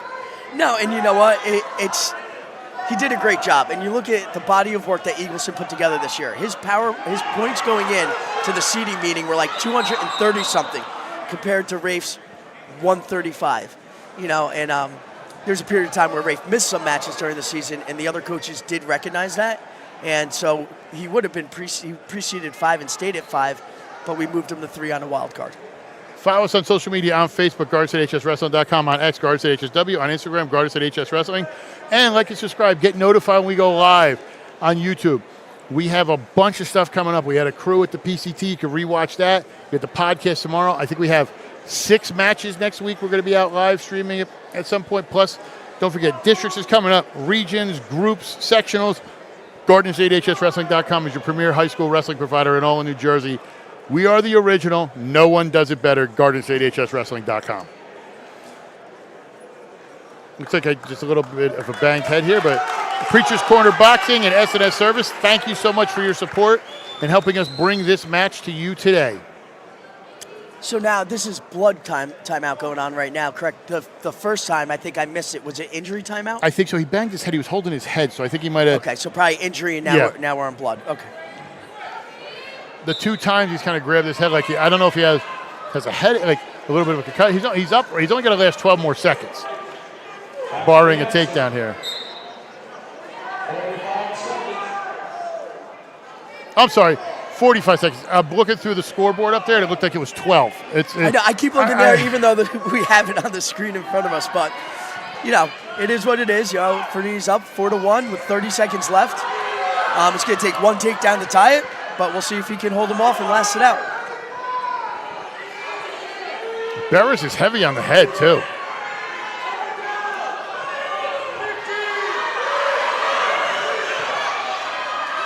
Oh! Nothing yet. No, that's kind of a dogfight position right there. And nothing to come out of it but them going out of bounds. You know what's interesting here? You saw Fernini looking back as he was trying to throw him out to keep the point of contact to get some time off the clock. And that's a smart strategy. And your winner, Mario Fornini.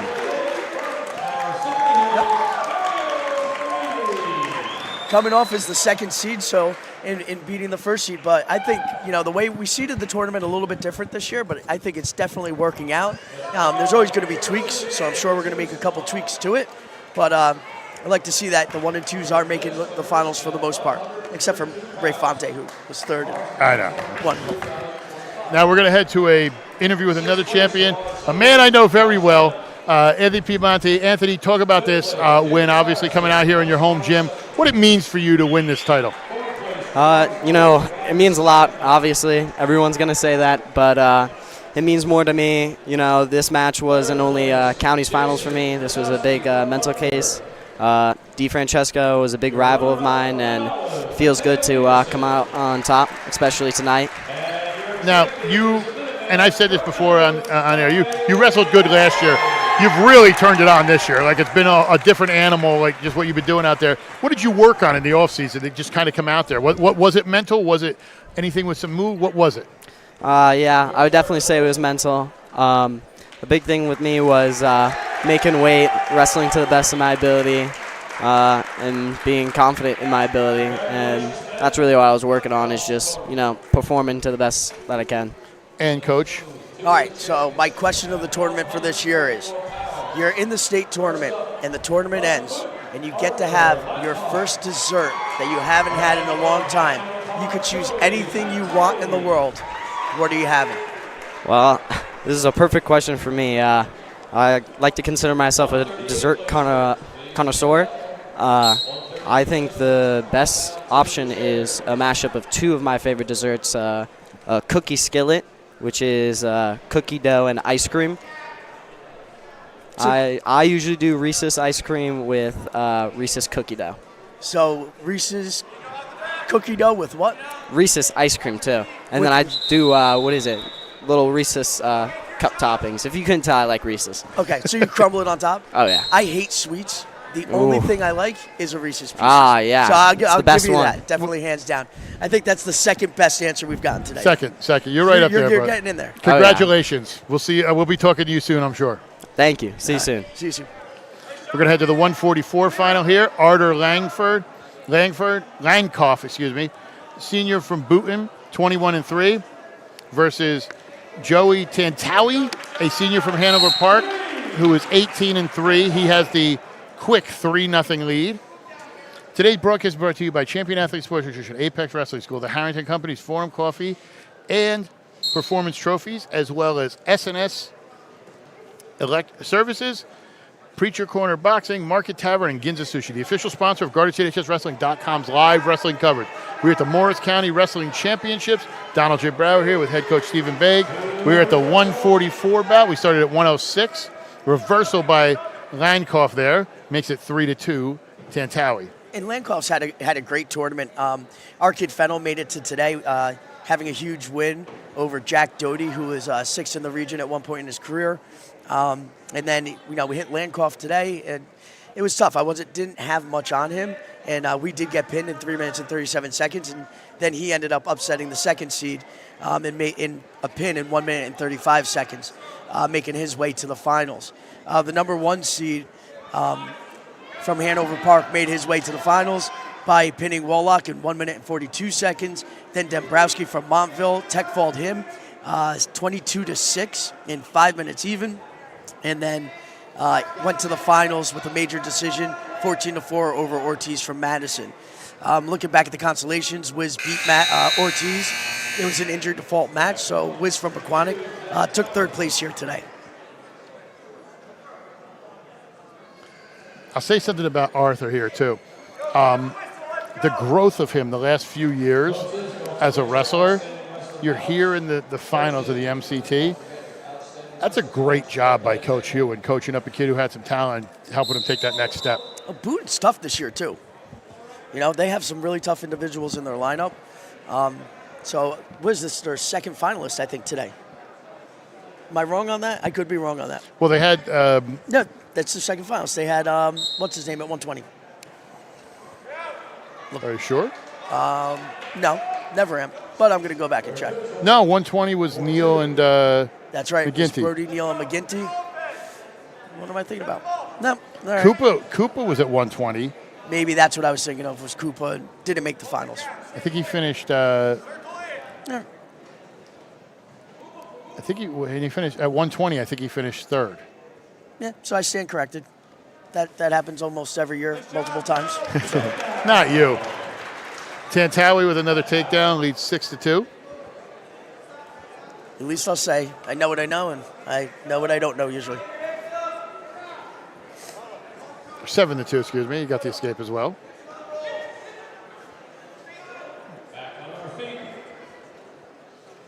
Landcoff with the escape, 7-3.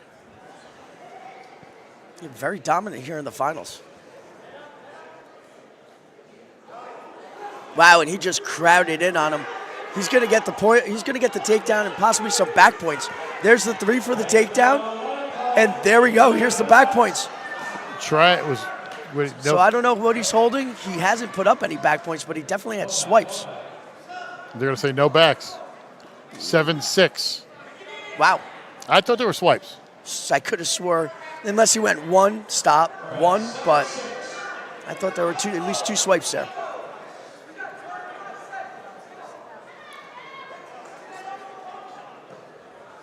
Wow.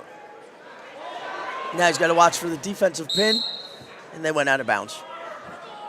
So we got just 15 seconds left in the 2nd period. Actually, they're adding to the clock, so 18 seconds left in the 2nd period. Again, 7-6 match with the Hanover Park individual winning. And here comes injury time. Follow us on social media. On Facebook, GardenStateHSWrestling.com. On X, GardenStateHSW. On Instagram, GardenStateHSWrestling. Like, subscribe, get notified on YouTube. We have a ton of matches coming up. We have the weekly podcast. I know we're going to be at Del Val next week. We're going to be at Ridge.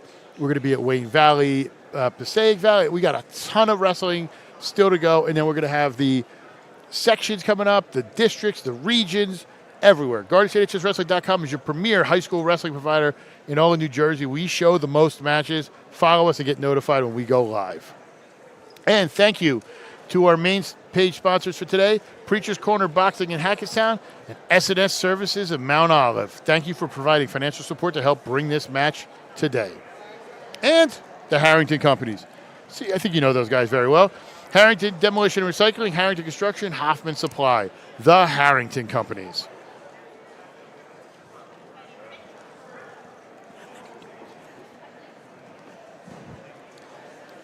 All right, so looks like Joey's limping a little bit, but trying to shake it off. That's awesome. Yeah, and I'm just looking at how many viewers we have. I'm not going to say the number, but it's quite a lot, and I just want to thank everybody out there for watching on GardenStateHSWrestling.com. In fact, I'd like to go back to the old, website where it was MorrisCountyHSWrestling.com, since we are here at the Morris County Final. But the coverage has definitely gotten a lot deeper, so deservingly of that title of Garden State HS Wrestling. Langford trying to hold on here with 10 seconds left, gets the legs in. Yep, short time on the clock, so he's just got to ride it out. And I'm sure in the next period, he's going to choose the bottom position and tie the match. So this could be a really exciting third period. We'll see how quickly it progresses. I think there was Coach Hewin was looking at him and says, do you want to go neutral? Yeah, he took down, but they just... That's before the smart. period starts, That's smart because we said this before. Too many guys are, if they're there, they need to get some points. Why ride it out and then you're in a bad position? Well, you get later into the period, you get a little bit more tired as trying to ride them out. Then they escape late, and then your head might be in a different space than it should be. And then especially now with the 3-point takedown, you get one here, late in the third or even early in the third. It's harder for somebody to come back from that. Yeah. So this is, it's almost going to be like whoever gets the takedown now is going to win it because the takedown's going to come, right? They're going to ride for a little bit, and then when you get back to neutral, there's no stall calls in the match. So whoever's winning is going to get defensive. It's going to be very difficult at that point. Wow. Nice little scramble there. Yep. By both guys. He's set in a lat drop position. He just shouldn't force it. He's pushing in, and oof. There it is. He tried it. I was saying, you shouldn't force it. I hate to say it looks like a couple kids on our team when we go to force it. We tell them, don't force that move. It's going to put you in a bad position. And I think Rebels is holding 2 or 3 for backs. I thought I saw 4. He could be holding 4, and that is 4. So just in that one move, you doubled the score. That's a 7-point 7-point swing. Huge. And it's now this late in the match, it's going to be hard to recover with 35 seconds left. But here we go. He's got his 2. I think now's the time when you cut him and you go for the throw with 30 seconds left in the match. That, to me, was just, from a coaching perspective, a little too early for that. Gotta get wow, stalling. and here's the stall call, but it's going to be too late. And that's why I said he's winning. Why is he going to go crazy? You can give up 1 or 2 stall calls. It's not going to matter. It's not going to matter. Match is over. Great leg riding by Lankoff, but it's just not going to be enough for the match. Joey Tantawi is your winner for Hanover Park at 144. Oh boy, and now we get Ray Fonte on the mic.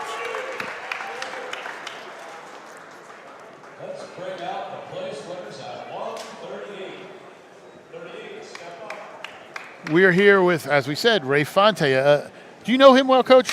I kind of know him a little bit. So a little bit of an awkward interview, but that's okay. That's fine. We know you're both awkward, so it works out well. Yeah, Ray, congratulations. Talk about this. I know, obviously, your dad sent me a text message how I had no respect for you because I didn't mention you at all in the bracket. That was awesome. And you come out winning. Just kind of what you were looking for there because, you beat a guy you lost to in the semifinals earlier. You go out there and you wrestle real well. What were you trying to do on the mat? I was just trying to wrestle hard. Like I knew this would be tough, and I didn't even look at your predictions. I had no idea. I'm proud of you for not looking. So what was it? Was there anything you kind of were looking for? Because obviously you've seen him before. I'm sure you've wrestled. You know what he does. Was there anything you were looking for? Or you're like, I'm going to do my stuff and just kind of let it fly. I try not to game plan any matches because whenever I do, I lose. I just try and cool, calm, collected, go out and wrestle.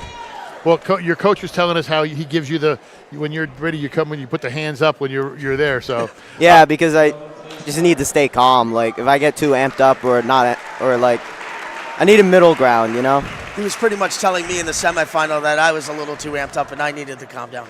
Now Which is probably right because I couldn't even tape his shoes. He has a question. He's asking everybody. So he already knows the question because I know the answer. But besides, sometimes we call Rafe the Cookie Monster for his obsession with cookies, even though he eats them in school when he thinks I don't know. But the question of the night, is state tournament ends. You're going to have dessert. What dessert are you going to choose? Oh, after the state tournament, I'm going up to a Crumble, which is right next to a Chick-fil-A. I'm just going to hit both of them at the same time. So Chick-fil-A and Crumble is the icing on top of the cake, so to speak? That's what I'm going to get after AC because they're right next to each other. So what are you going to get from Crumble? Just like a dozen cookies. Dozen cookies? Yeah. All right, so you're staying with the Cookie Monster team? I guess, yeah. All right, sounds good. We're heading to the 150 bout. Thank you. So thanks, Rafe. 150 bout here. Justin Bullock from Mount Olive. Charlie Basinski from Roxbury. Basinski with a 24-3 record. Bullock is 18 and pocket. I was trying to look on the stream as we did it. No, don't worry. 18 and 8 is Bullock. All right, I just want to say thank you again to Joey Shealy for stepping in and helping out. He's awesome. So, I'm replaceable.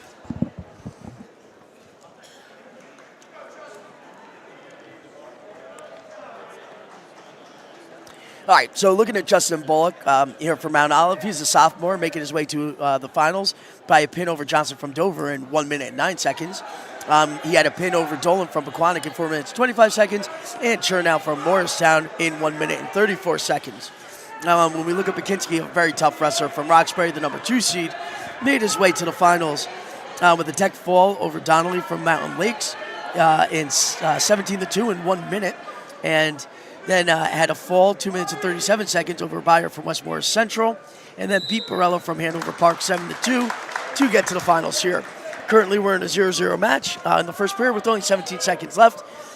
It's almost a common theme here tonight. Like a lot of the matches are going 0-0 on the first, and then we see them open up in the second and third. Yeah, it seems to be the way it is. Just notice that a lot with some of these guys. They don't want to make mistakes, obviously. And, then the third, they got to go for something. They realize where they're at, and they got to go for it.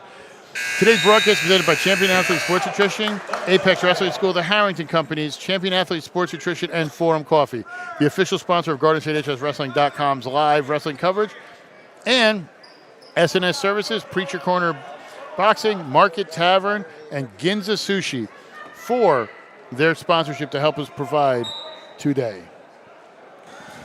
He's just grabbing some water real quick. That's fine. Yep. 1-0 Bullock. Now, Bullock, want to talk about growing up around the tournament, though. Oh, yeah, with his dad. His dad was, when we first started, was one of the tournament directors. Yeah, Sean Bullock was the athletic director at Dover. Yep. Now he's... Perth Amboy? Perth Amboy is what I was going to say. I believe he's down in Perth Amboy now, so... son wrestling for obviously the tough Mount Olive crew who's dominated this tournament so far. Very quiet wrestler. We'll see that if he wins when you come out and talk to him. And it's funny because when I talk, he has a younger brother who is all flair, a very good wrestler, but has no problem talking, where Justin is very quiet. What grade's his brother in? Is he an 8th grade? I think he's 8th. 8th grader? Yeah.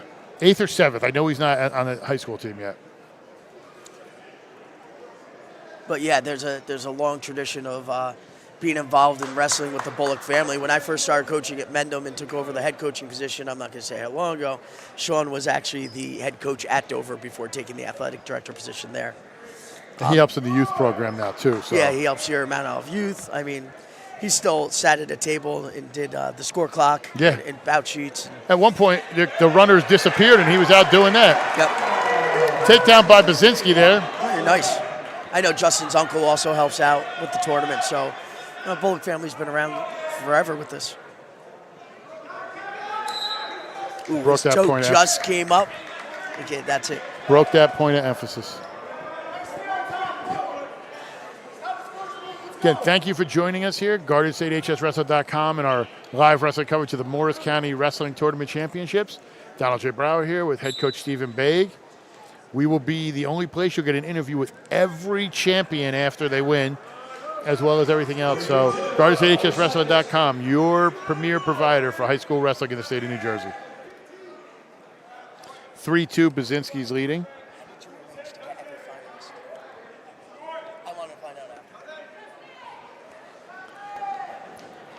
That takedown by Basinski's kind of changed things up a little bit, too. Big time. I'm very impressed by it, his wrestling. So 3-2 at the end of the second period, and it's Basinski's choice. And he chose neutral. I understand that because I think he figures, why get a cheap turn and get turned and then have to get exactly. So might as well just go on your feet if that's where you feel your better position is. And that's what knowing your opponent matters, right? Because Bullock gets the legs in, right? Turns them. Next thing you know, you got a 2-swipe. You're losing the match, and now you're scrambling to get out. So choosing neutral, he took him down. He probably feels very confident in that position. Plus, they went 0-0 in the first period. So if you match that here, he's going to come out as a champion. And you have to figure Bullock being down by 1 is obviously going to want to try to do something and might be a little more aggressive than he usually is. You know? He's got to start opening it up, and sometimes that's when mistakes do happen. Even with talented wrestlers. I said that to our 215-pounder today. I said, be patient out there. I'm like, he's going to, because they went out of bounds. I'm like, he's going to have to make a mistake because he's got to come at you. Kid came at him, made a mistake, boom to his back and pinned him. We took third at 215. So I think you're going to see something similar here. He's got to really open up and go at him. And I believe, didn't Bullock win it last year as a freshman? I know he's in the final. I don't remember if he won it. I know he was in the final. So very impressive 2 years in a row getting to the MCT final. It's a stalemate there, and we're now with 55 seconds left in the third. So again, Justin Bullock's going to have to open up here and get the takedown for the win. And there's a dump coming in. Kaczynski, he defended it, and he's in a wizard position. This is a dogfight position, right? So Bullock's really got to try to limp arm out, as you can see he's trying to do to get the takedown. He's come in on the single leg. He's going to pull him back in. 3. Great job on the edge there. That is an excellent takedown on the edge. 5-3 Bullock leads. Yeah, and it almost looked like Kaczynski was going to get out on the edge of the mat there, but they gave a no call there. And it's great to see Tim Wyatt back in the finals again. We thought last year was going to be his last year. They gave him a nice award here. They brought him back. Came back, so it's good. I was talking to him the other night, and he said, listen, as long as I can get down and get back up, I'm going to keep doing this.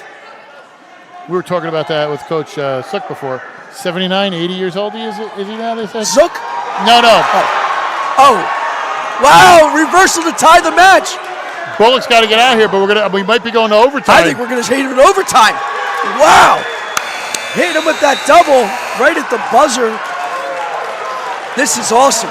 This is our first final where it went to overtime.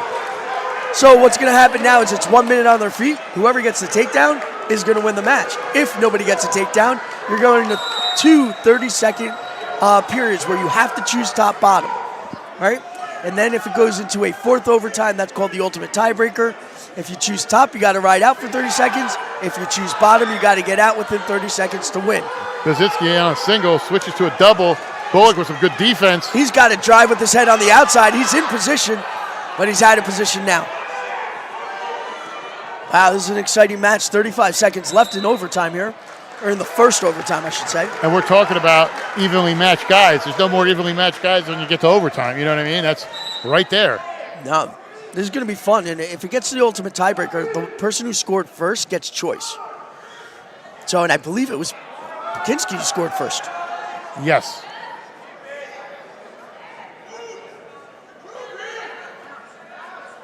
Now he's in on that single leg again. He's gotten deep a couple times. Got to pop his head out. He's got to finish. They're going to say no. They waved it off. They waved it off. 7 seconds left. He got in on that single leg again. Looked like he transitioned. But Justin Bullock did a great job of pulling his other leg out. It definitely wasn't a takedown. Caution. Caution, just jumped the whistle. Caution on Bullock there. Now this is awesome. Wow! Hit him with the throw by off the whistle for the win. Wow! You gotta go to the replay here as you watch this. That is awesome. Forum Coffee. Watch this. On the replay, when we show it again in a moment, you're gonna see as he gets on the line, they hit the whistle and he comes straight in and does what's called a throw by. He's gonna do it right here if we can. I don't know if we have it. But we're going to go to our next champion, a man that we saw just win over here, Mario Ferdini. Mario, talk about this this win, just what it means for you and Par Hills as a wrestling program. Honestly, it means a lot. My freshman year, I took third. Last year, I came in, made it to the finals, had to wrestle Jaden James of Del Barton. I mean, you all know who that is. Come on. You guys know how that was going to go. I mean, I didn't really have a chance there. But coming out here, at the end of the match, I really just wanted it. And that was it. I wanted it. I wanted it more than he did. And that's how I came out on top. Now, a little bit, as you were wrestling in your head, did he kind of get banged there a little bit? Yeah, the first one, I had my head over his head, and he came up and bumped me in the chin. Kind of got flashbanged, my jaw tightened up, but I was like, I got to keep going. Can't give up on myself. So next time, came in, shot him with his head up, blocked with my head, big head to head, and I couldn't give up again. I had to want him more. I couldn't give up in myself. I know what I did to make it here, and I had to do what I had to get done. And Coach Baig had a quick question for you. It's a question he's asking everybody. So this is the question of the night. Yeah. You make it to Atlantic City. You're down there. The state tournament ends. It's over. What's up? You get to choose one dessert. Any dessert you want. What are you having? I'm going out there. I'm going to try and find the biggest cannoli I could find. Cannoli, finally. Yeah, there we go. Yeah, a cannoli. Listen, congratulations. I'm sure we'll be talking to you soon. Thank you, for sure. Thank you. All right, awesome. We're going to head to the 157 match between Tanner Perez, a senior from Mount Olive, 18-10, versus Nando Ott, a senior from Hanover Park, 16-8. Today's broadcast was presented by Champion Athlete Sports Nutrition, Apex Wrestling School, the Harrington Company, Performance Trophies, and Forum Coffee, as well as our local sponsors, SNS Service, Preacher Corner Boxing, Market Tavern, and Ginza Sushi. I'm Donald J. Brower here live at Mount Olive High School with head coach Stephen Baig of Mendham High School. We're calling our, I think, what are we on, our 11th or 12th where we're calling this tournament? I know we didn't have the 1 year, but we just did the interview, I did the interview, so it's 11th out of 12 years. Okay. Well, how many years in a row did Del Barton win it? 15. No, we definitely did it every year at 15. Because didn't we? My site wasn't around till the beginning. They were, so they were there. So it was. I was here covering it for another organization. Oh, you were covering it for. Yes. I won't say. Yes. It doesn't matter. NJ.com. I don't care. Yeah. They're good. All right. Wow. So that was a nice takedown by Perez with 1:15 here to go in the first period. Oh, and a really nice return. Excellent. So Tanner Perez made his way to the finals by getting a tech fall over Galvez from Dover in 5 minutes and 18 seconds with a 19-1 win. He then beat Owen Lieberworth from Mendham with a 1 minute and 16-second fall. And then Caponegro from Par Hills, he beat in 49 seconds. When we look at Ott came in as the 3 seed, made his way in by fall over the Whippity Park individual in 46 seconds. Then Chernow of Morristown, he major decision, 12 minutes and 4 seconds. And then finally pinned Kramer from Roxbury in 5 minutes and 30 seconds. So well-deserved to get to the finals. Kramer's a very tough individual. And we've talked about this in the past, and I've said this about other teams, and we talk about it with Piemonte and other ones, how iron sharpens iron. Nando Ott, the year he had the last couple of years just kind of turned it on. In that room, he was somebody that, you wouldn't have put in the headlines for Hanover Park within the last couple of years, and now he's one of their leaders. And that's from being in that room and learning from those, those athletes. Yep.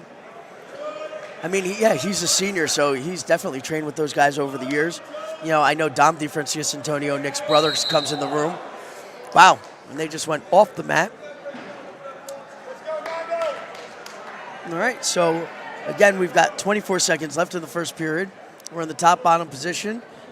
Tanner's up 3-0. And we also, obviously, team scoring right now. Mount Olive run away with it, which we kind of thought. Yeah, and if we go back, the team scores will probably change a little bit. As we see Perez going to try to change the team score even more. This will be the first pin in the finals. Remember the last couple of years we had pin, pin, pin. It's more exciting to watch full matches, but to get a pin like this is also really exciting. And Ott just makes it through the buzzer. That's 4 backs, making a 7-0 match going into the second period. We were too quick with that attempted pin there. 7-0. Perez leads. Perez is going to take bottom.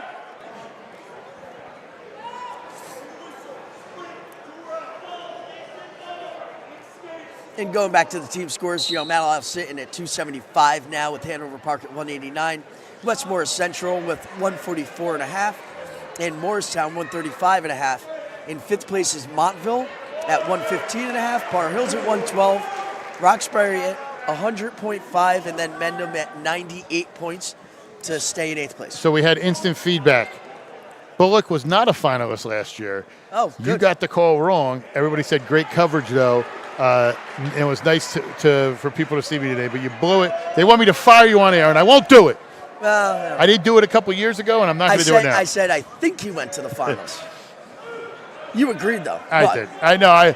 Listen, you can't be perfect. If I could. I mean, I bring up am. You have to every ask my wife. single- I am perfect, but that's okay. No, I'm not. But I mean, I can go back and pull up all the MCTs from previous years. It's difficult to do that.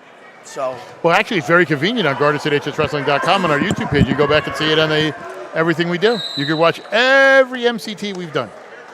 And you could also see. Well, you could also see the history that you've done from every single team. Preview videos and everything going all the way back. All the way back. So I just want to make a shout out to that as well. As if you go in there, you can click on multiple different counties, click on different teams, and then it'll show this year in the records, current records, and teams they beat, and then you can go back and click and see all the archive histories. Oh, a little scramble there. No backs. 3 for Perez with the takedown. Yeah, I mean, if you think about it, look at everything we have going on, crew, everything here. When you realize it was me and you in the beginning with Doug Black from Mendham TV up in the stands, and it was a one-camera shoot, and that's what we did. Yeah, the progress that you've made over the years. And now, we're here. We were just a little Morris County site. Now Morris, Sussex, Huntington, Warren, Passaic, Essex, everywhere. I mean, it's been ridiculous how much stuff we've been doing. Now, and I'm from Pompton Lakes, and now I'm glad you do coverage over there now, but they're really appreciative of everything you do out in Passaic County. You're also covering the Passaic County tournament today as well. Yeah, I think they might be finished up right now, or they might be. I think they finished up, but yeah, great job of the tournament. And there's less teams in Passaic County, yeah, so that 14, tournament, I think. they do it in one day, I believe. Oh my God, could this be a defensive pin? Wow! Unbelievable! Wow! You rarely see that. There's the instant replay. You're going to turn. You're going to watch. Is just going to keep backing up into him. Arch up and get the pin. Wow, that was impressive. impressive. Forum Coffee replay of the match. There are people on their feet right now cheering for that. That was awesome. Now we're going to go from one Hanover Park champion to another, as we're going to have Joey Tantawi. Did I say that right? Tantawi? Yeah. All right, I didn't say your last name because I was afraid I was going to mess up. Yeah, he made me do it. Talk about this win. I know you're excited. You just saw your teammate just win with that pin. Winning this tournament, how does it feel for you? It's really a step into my progress. It's really a step into my progress of what I want to accomplish my senior year, and I think we all work very hard as a team, one of the hardest working teams in the state, and this really just boosts my confidence. Was there anything you were looking for out there when you went out there, or was it just kind of you were going to wrestle your match and see what happened? I was just trying to wrestle my match. Got a little sloppy at some point, but I fixed it and I pushed through with it. All right, yeah, excellent job today. Congratulations. I've got one last question for you, and it's my question of the tournament for this year. And the question is, state tournament ends, and you're going to have dessert, your first dessert. What is it going to be? You could have anything you want. Don't say Dippin' Dots that they sell in AC. Give me something good. I'm definitely going to have to say crumble cookie. I really like crumble cookie. Man, you and Rafe, right? My 32-pounder. You guys are going to be running to the crumble cookie. Yeah, you're going to run into each other there. Anything particular from Crumble that you want? Just a big chocolate chip cookie. Just the big guy that they have? Yeah. All right, Rafe's getting a dozen cookies. So. Perfect. Thank you so much. Congratulations. Thank you. We're going to head to the 165 final. Luke Shivers, a senior from Morris Knolls, 24-1, versus Scott Coppola, a senior from Mount Olive, 14-11. Today's broadcast is presented by Champion Athlete Sports Nutrition, Apex Wrestling School, the Harrington Company's Forum Coffee and Performance Trophies, as well as S&S Services, Preacher Corner Boxing, Market Tavern, and Ginza Sushi. Donald J. Brower here live at Mount Olive High School for the Morris County Wrestling Championships. Head coach Stephen Baig. We are in our second decade doing this. for the love of wrestling, going to go to the 165 matchup. All right, and Chivas, the 1 seed, making it to the final, and same thing with Scott Capolo from Mount Olive making it to the finals as the 2 seed.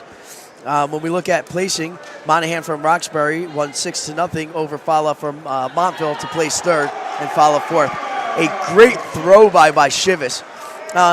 Luke Chivas made it to the finals by beating DeSanto from Morris Hills in 55 seconds with a pin.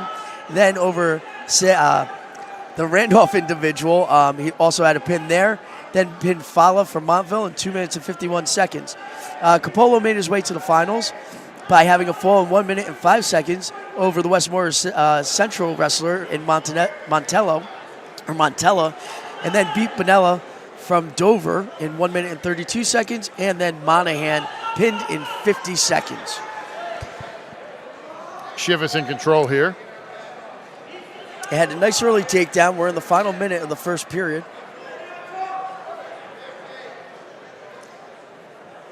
And he's running an arm bar with a tight waist. It looked like it might have been reinforced there, but not now. It looked like he went under for the underhook, and he's trying to get that in. He's actually got the inside wrist. Let's see if he can get out to the side and start to run it. So now he's trying to reinforce again with that bar. And Capolo's doing a nice job of defending it. So looks like Chivas is going to switch off to what's called an arm lever. Now he's getting out to the side in there, and a lot of times he'll slip the bar in through that. So we had talked about jokingly, I want to do an alternate podcast with my wife calling commentary on these matches, just so, you know, as alternate. Wow. That's some back. Wow. Gonna give him 3, 2? No, only 2 swipes. All right, but that makes it a 5-0 match for Chivas going into the second period. And choice goes to Capolo, who's going to defer to Chivas. And Chivas is going to take the bottom position in the referee's position. And Russ Garice is the lead official in this match.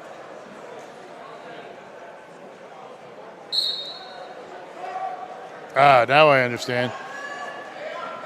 Bullock finished 3rd last year. Nicholas Gregory from Randolph made the final. That's right. Against Chase Quinault. So we apologize to all for that. I apologize to the Gregory family.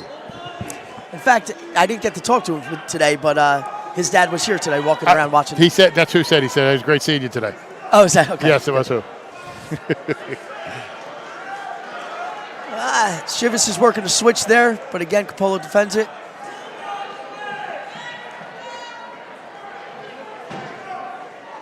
Minute 20 left. Having good riding. I was actually talking to Mike Bullis the other day. He came up to Hackettstown, and he was talking for the fact that we've gone to a lot of the college rules now with the 3 for takedown and the back points and all that stuff. He's like, we should bring back riding time. I mean, that's, you know what, the one thing I heard, and this was kind of strange, and somebody said this to me when they said, oh, well, you're doing they have the 3-point takedown. Somebody goes, well, we should make a tech fall 20. Why? That defeats the purpose. Yeah. Let's go back to it. Yeah. So a nice reversal, making Chivas up 7-0 with 39 seconds here to go in the second period. Luke is one of the leaders, obviously, for this Morris Knowles team. Great job they've been, with what they've been doing in this program. Coach Vasily has done a great job with that team. Oh, he's done an awesome job. Yeah. In fact, he's got a lot of sophomores in his lineup. They're not going anywhere. They're not going anywhere next year. In fact, they're going to be better. Him and I were talking today. He thought he got a 2-year stint after winning the league to stay down, and I'm like, no. I'm like, you're gone. I'm like, if you beat Randolph next week, you're moving up. So anticipation is going to be out of our league. Get the thumbs down. He takes the dive. No, and you know what? This year, it was the first year Morris Knowles, in an interesting match against Kittatinny, had Kittatinny beat. They moved their 75-pounder up to 90. He goes to overtime. They needed a throw and a pin.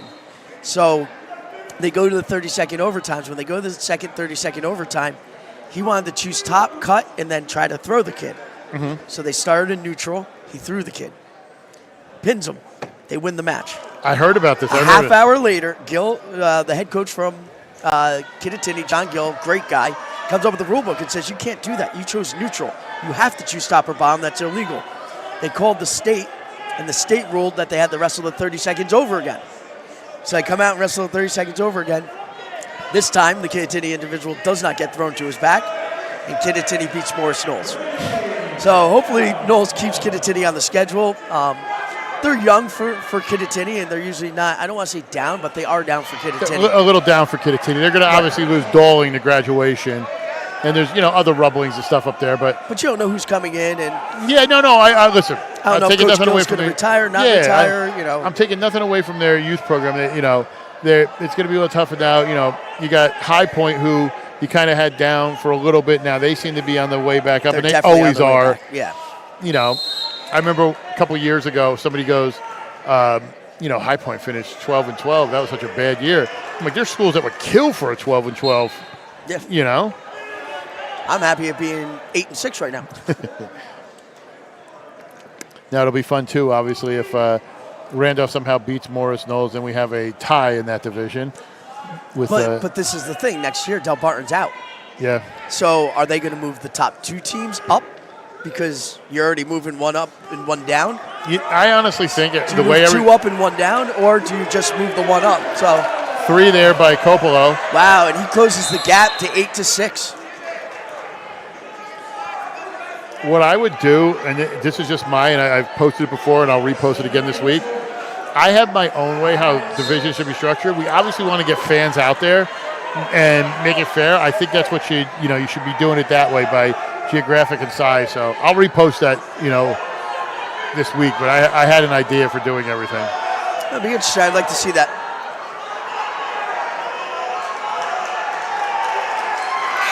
And your winner. winner. He barely hangs on at the last second. Your winner from Morris Knowles, Luke Shivers. Congratulations, Luke. That was a great win. This is the first time Morris Knowles has had a champion in the Morris County Final since, do you know who? Drew Gack in 2016. Oh, both of them, right? Yep. We're going to head to our interview with our next champion, Justin Bullock. Justin, talk about this win. Obviously, overtime win, back and forth. Just kind of what you were looking for heading into overtime and what you pulled off there. I was just looking to push the pace. There is not much time left, so at the end of the period, there's 10 seconds left, and I thought, push the pace. He's not going to be expecting it, and get the final takedown. Now, you grew up in this gym. I mean, your dad was the tournament director. I'm sure you were here as a kid to win this, because you finished third last year, to win this. What does it mean in your home gym knowing you won a county championship?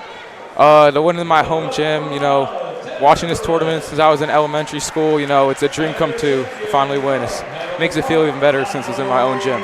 And finally, Coach Baig has his question of the night. Go ahead, All Coach. Right. Tournament question of the night. You're down in Atlantic City. Your season ends. And you get to have any dessert that you want. What dessert are you eating? Probably maybe the Chili's lava cake. That's a good one. No, I love it. That's our second lava cake. Lava cake, that's a thing. All right. Love it.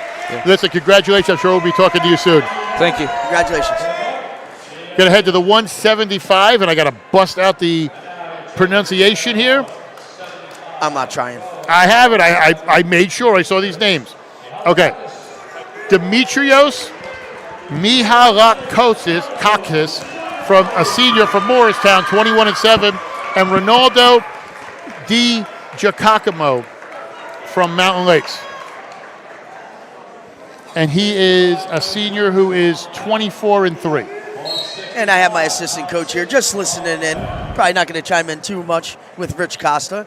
So just giving him a quick shout out as he's watching the finals with us now. Today's broadcast is presented by Champion Athlete Sports Nutrition, Apex Wrestling School, the Harrington Companies, Forum Coffee, and Performance Trophies. Our official live stream sponsors of GardenStateHSWrestling.com this season, and our official stream sponsors for today, S&S Services, Preacher Corner Boxing, Market Tavern, and Ginza Sushi. We are live at Mount Olive High School in, I guess you want to call it Mount Olive? I don't know, Flanders?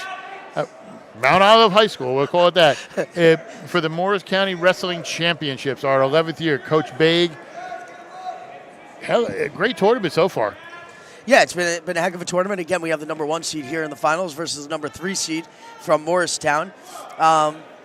Ronaldo made his way to the finals by beating Madera from Hanover Park with a tech fall, 17-1 in 4 minutes.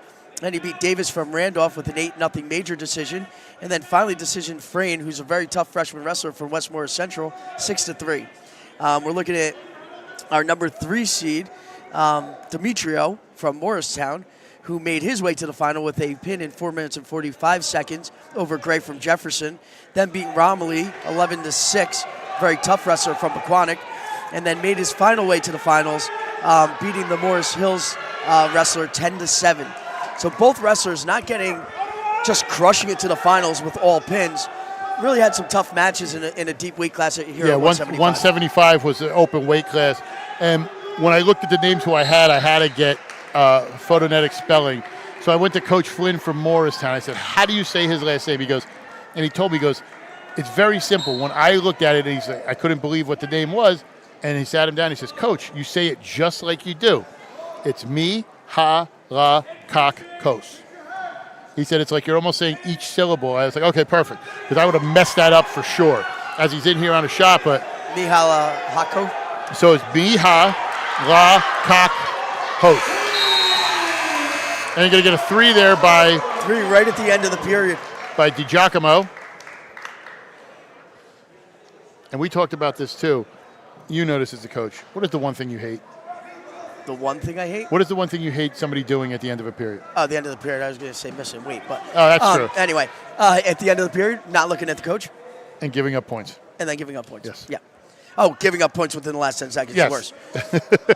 I was trying to lead the horse to water. I gave the drink. Well, I don't always drink it. So here we go. 3-0 at the start of the second period. DiGiacomo is in control of the match. No, right DiGiacomo. That's what I did say correct. Yep. Okay.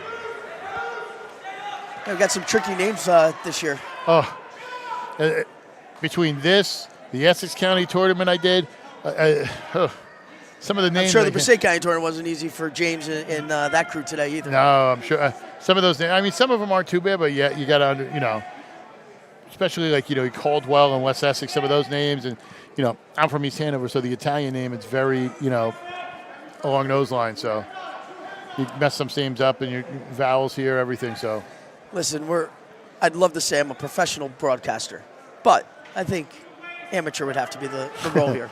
Listen, I keep you on no matter what people tell me and what demands people make of me in the past. You've been here ever since the beginning, and that ain't changing. Well, I know like Sam Roberts, who does a lot of the WWE wrestling and whatnot, says that he's the number 1 broadcaster or number 1 professional broadcaster of all time, and I'll just say I'm the number 1 amateur broadcaster of all time. Well, I also got to keep you involved because, you're in charge of Pompton Day, so that helps me with coming out there. I will give a shout-out to Don. He does Pompton Day every single year. And can we get an actual good day where it's not completely like the surface of the sun or it's raining? Last year was awesome. Had a little bit of rain there. No, that was the year before. Did we have a decent, or was it just really hot last year? Last year it was pretty hot. So Don owns UPWA Wrestling Company, and he comes to Pompton Day every year. I'm in charge of the vendors for that, and a big shout out to Karen Murphy and our crew that helps on that committee. But Don brings a full wrestling ring onto the turf field at Lakeside Middle School, and then we run a wrestling show, about 3 or 4 different shows throughout the day. Yeah. So it's really awesome. The kids love it. We're coming up on our 20th anniversary with UPWA too. So as a takedown there by DiGiacomo. Wow. Got the tilt. He's got the cradle in too. Wow. And again, time expires with another person on their back, but that's 4 back points. Going to expand the lead to a major now with a 10-2 lead. He's choosing the top position. The way he just turned him, I think he thinks he's got a good shot at doing it again. He's definitely confident in his ability to turn him.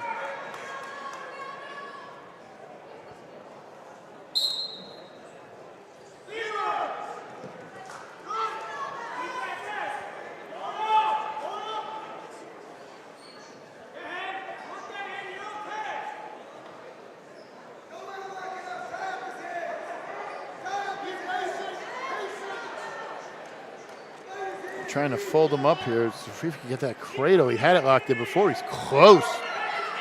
I think he's just going to try to work the cradle for the period. It looks like it's locked up. So now he's just got to take his time. You don't want to suicide roll it. You want to do exactly what he did. Pull him right back in. I think he's going to get the pin here. I think he is too. He's got an angle. I think he's... If he can, I was just to say, kick out that bottom leg. He's got plenty of time on the clock with over a minute. And he doesn't need it. And your winner at 175, Ronaldo Di Jacopo. And now as the you pins see are right starting here, to come. as you see right here on the Forum Coffee replay, kicks that leg out, lifts it up, gets the leverage, gets the back And to Rebel the mat. calls the pin. And the pin. Oh.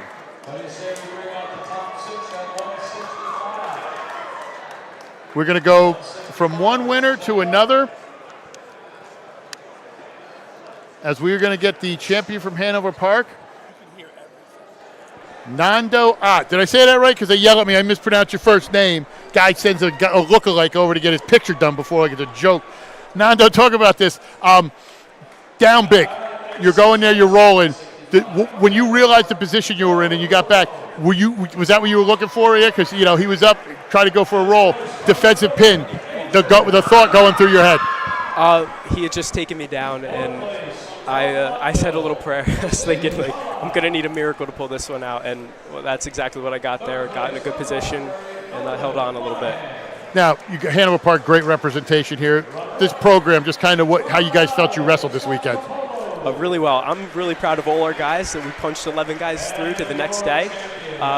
We're obviously looking for the group title, so it's a great showing to go out there individually and have each one of our guys fight as well as they did. I'm really proud of them. And finally, Coach Baig has one question for you. All right, my question in this year of the tournament is, if your season ends, you're down in Atlantic City, season's over, state tournament's over, and you get to have your first dessert, any dessert you want, what's it going to be? So it's got to be good. Gotta be good. Don't be lame. We've Don't gotten be lame. cannolis, we've gotten lava cakes, we've gotten 2 crumbles. I'll heckle you if it's lame. I've got a Google Doc of a list of what I'm going to eat. Oh, come on, that's good, You though. got to share now.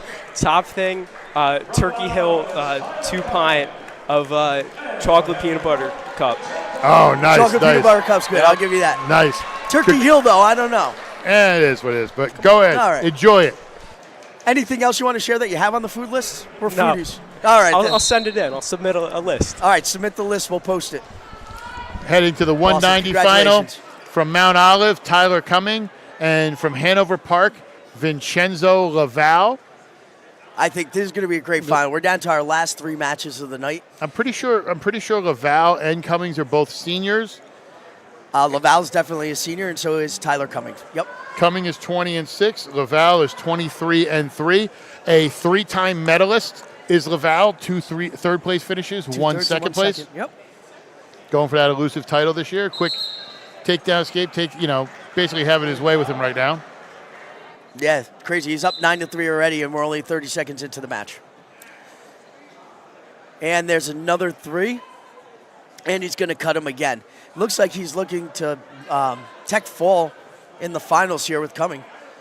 And let's see if he gets a set of backs here, and it looks like he might. Yep. And with this 4 count, that's going to be the match. We're going to have the quickest tech fall, not of the tournament. I looked that up last night. It's going to be a tech pin. And wow. the pin, wow. We call that a pin tech. So, as you see right here, pin tech.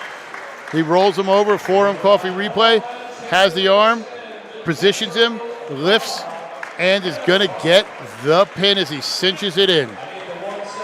Wow, that was awesome. We're going to go to our next champion from Morris Knowles, Luke Shivas.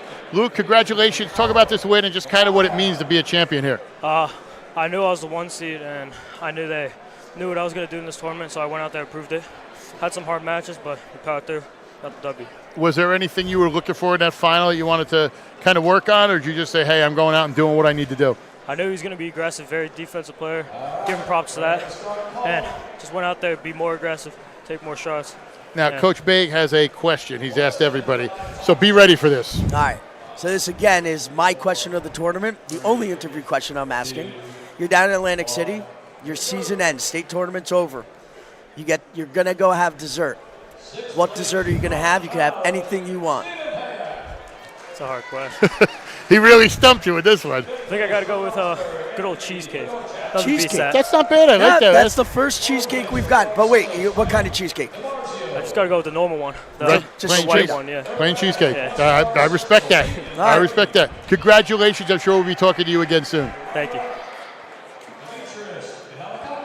Follow us on social media on Facebook, GardenStateHSWrestling.com, on X, GardenStateHSW, on Instagram, GardenStateHSWrestling, and like and subscribe, get notified on YouTube when we go live. We have all our upcoming events. GardenStateHSWrestling.com is your premier high school wrestling provider in all of New Jersey.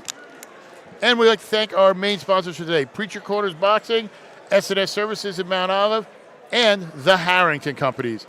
Harrington Demolition and Recycling, Harrington Construction, Hoffman Supply. You know them? I do know that. Oh, cool. I didn't know that. The Harrington Companies. Today's broadcast is presented by Champion Athlete Sports Nutrition, Apex Wrestling School, the Harrington Companies, Performance Trophies, and Forum Coffee. The official sponsor of GardenStateHSWrestling.com's live wrestling coverage. Donald J. Brown here with head coach Stephen Baig. We're heading to the 215 final. Nico Gonzalez, a junior from Mount Olive, 22-3. Wyatt Cisco, a senior from Kinnelon, 22-2. This is going to be a really good match. Yeah, we had a tough match in the semifinals with Arcade Ralph Ragone against Nico Gonzalez, a extremely tough wrestler, a very good wrestler. We were fortunate not to get pinned, but we did get tech fauled in 3 minutes and 1 second, and 17-2 match. We ended up placing third, so very proud of Ralph Langone getting the fall over Ziedman from Randolph in 5 minutes and 52 seconds. As you can see, Nico Gonzalez quickly opens the match with the takedown in less than 15 seconds. Nico made his way to the final by pinning Tracy from Madison in 9 seconds, then pinned Riccardi from Morristown in 31 seconds, and then obviously, like I just discussed, had a tech fall over Ralph Langone to make the final. When we're looking at Wyatt Cisco from Kinnelon, with a 20-2 record coming in as the second seed, he had a tech fall, 17-0 over Ochoa from Morris Hills, then beat Mike Borgia of West Morris Central by tech fall, 16-1 in 2 minutes and 52 seconds, and then finally pinned Ziedman of Randolph in 3 minutes and 6 seconds to make his way to the final. All right, and we can see now it's a 5-0 match. All right, with 55 seconds left remaining in the first period. And the Ciscos, that's another name that's been around Kinnelon Wrestling for quite some time as well. You know who I've been? Yes, but I was going to make a point I don't know about. if it's the same family, but I don't think so, but it may be. But I know, talking about Nico here as he's in charge, he has been working hard in the offseason, lifting. You know, went up a little bit, was in the middle of that lineup last year that they had with a Venus and guys like that. He's a big boy. He's really turned it on this year. Okay. He floats sometimes between here and heavyweight. I think they brought him down to 215. He had trouble a little bit like a week or so ago with Borgia, who wouldn't. Right. So I think they brought him down here to do that, and he's in the final. So it's I obviously think it's the right weight class for him. Yeah. Because he's more of a lighter heavyweight. You can get wrestle. down there. He can move. He's very solid. He's still got another year, so he can add some weight to it. And that's a good thing, too. Looking at the tournament this year, when I look at the 215-pounders and heavyweights, you're going to see Tom Borgia wrestle next. They can move. It's your lighter, like they learned as lightweight wrestlers, as youth wrestlers, how to wrestle, and they're bringing it to the upper weight divisions. We're not just seeing that push around stuff in the upper weights. You know who one of the few first I ever see do it, and it made so much sense. And this is somebody you may know, Jesse Wint. Of course. 135 and then jumped up to 195. Yep. And Jesse wrestled for Fairlawn for 3 years through his junior year, and then he transferred to West Morris Central his senior year. Yeah, I knew Jesse because he's actually cousins with one of my friends that I grew up with. But he was an excellent wrestler. And speaking of some excellent wrestling, it looks like Nico's got a near side cradle locked up. He does have a near side cradle. He's got over a minute and 30 seconds left to finish it. Doesn't want to force it. Nope, and he's got to clear. I don't know if he wants to keep the leg or clear the leg. If he keeps never mind, he lost it. I was going to say, otherwise he can take that over top. You know what I've seen a lot this year? Oh, but here he's going to twist him up, I bet. There it is. He's going to get it. So that's called a twister. I call it a straight jacket, twirly bird, whatever you want to call the move. There's like 50 names to it. I don't care what they call it, but it's a pin. Nico Gonzalez is your champion at 215 for the Mount Olive Marauders. Wow, and our finals are really starting to move at this point as we only have one more match left in the night. we're going to head to one of our interviews with our other champ. You see the replay here. Nico sinks it in, pulls it in, Forum Coffee replay. But we're going to head to our champion. So all right, you got to solve something for us. It's Di Giacomo? Okay, we're making sure. Okay, I was right. You were wrong. So Mountain Lakes. You told me I said it right. Yeah, you're wrong. Heck with them. Congratulations. Talk about Bethesda's win and what this means. First champion in a long time for Mountain Lakes. Just what it means. It means a lot. I mean, when I started wrestling 4 years ago, I never expected this to happen, but I've been going to club for 4 years now, and I've been putting in the work. And the one thing that's helped me the most is consistency, and that's really what helped me get here today. That's definitely paid off. Yeah. You guys have, first one since 2011. You guys got a young program you're building. What does this mean showing those Mountain Lakes kids what they could do if they stay at home? I think it definitely lead as an example for them and show them that anything's possible. If you get a late start to wrestling, anything can happen and you can still be a county champion. Now, Coach Baig has a question for you. He's been asking everybody. We're taking a poll. Go ahead. All right, one last question. You're down at the state tournament in Atlantic City. Your season's over. Now you can have dessert. What dessert are you choosing? Anything you want in the world. I'm saying Don Brower's going to buy it for you, so choose something good. a crumble cookie. Oh, that's the third one. Third one. Rafe, and who was the other one? I think it was Tantawi. Yes, I think that's who it was. Wait, just the big cookie, or are you going to get like a dozen of them? 6. You're going to get half a dozen. 6. Perfect. Rafe beat you. He's the 32-pounder. He wants to go 12. So, listen, congratulations. Best of luck the rest of the year. Thank you. No problem. We're going to head to the 285 final. Graydon Cartridge, a senior from Morristown, 21-5, versus Tommy Borgia, a junior from West Morris, 24-1. And I really don't want to be like this, but Tommy's an excellent wrestler. I think he's going to get on the podium this year. Cartridge is a very good wrestler from Morristown. Almost got the takedown there, but I think he's really going to have a tough time with Tom. As Borgia just bull rushes him. The one thing about Borgia, and kind of showed me he was legit, was when he was a freshman. He was at States, and he gave some of the wrestlers, Moscatello and others, the hardest time, especially here. So I really do think it's an open weight, and I think he's going to be on that podium down there for West Morris. I do too. And I know, he's a very, very good football player too. I believe he started his freshman year for West Morris Central on the line. So, he's a multi-varsity athlete. And, man, he can wrestle. And you know what? He's one of the nicest kids in the world. Oh, one big of the handshake, always nice. You'll watch after the match. He'll always pat you on the back and be like, hey, good He comes job. over, says hello, how's it going? He has the talent. He could be, angry and have that type of attitude. He's so humble, and that comes not only his coaching, his parents. I was going to say that. Great people. His dad's a coach at West Morris Central, and he's a great guy. He's not in the corner, but here we go. He's got the turn, and he's going to get the pin here. Up on the toes there. He's going to elevate a little bit, and he gets the pin. And that's it. That's our Morris County tournament. Yeah. Wow. It moved quick. As we're going to see the replay here, Forum Coffee replay. He's going to reach around, hook up, pull up on the head, get on the toes, elevate, and get the pin. We're going to head to our interview with a man I know very well who every time I walk into the wrestling room to interview him, he rolls his eyes, but then he always comes out and does the interviews. Vincenzo Laval, congratulations. Talk about this, just how you feel winning it. I mean, we didn't even have enough time to put up graphics. You were done with the tech fall. Just what you were feeling there with the pin. Yeah, it feels good. I took second last year, so it feels great to get my third title and bounce back after a tough loss last year. Now, you guys represent it really well. Hanover Park, great job. The room and what these guys did today, just how proud of you are of this team this weekend. I'm so proud. I mean, Joey T and Nando, Andy and Nikki, and even the guys that took third, fourth, sixth, they work hard every single day. I'm right with them. We push each other every single day.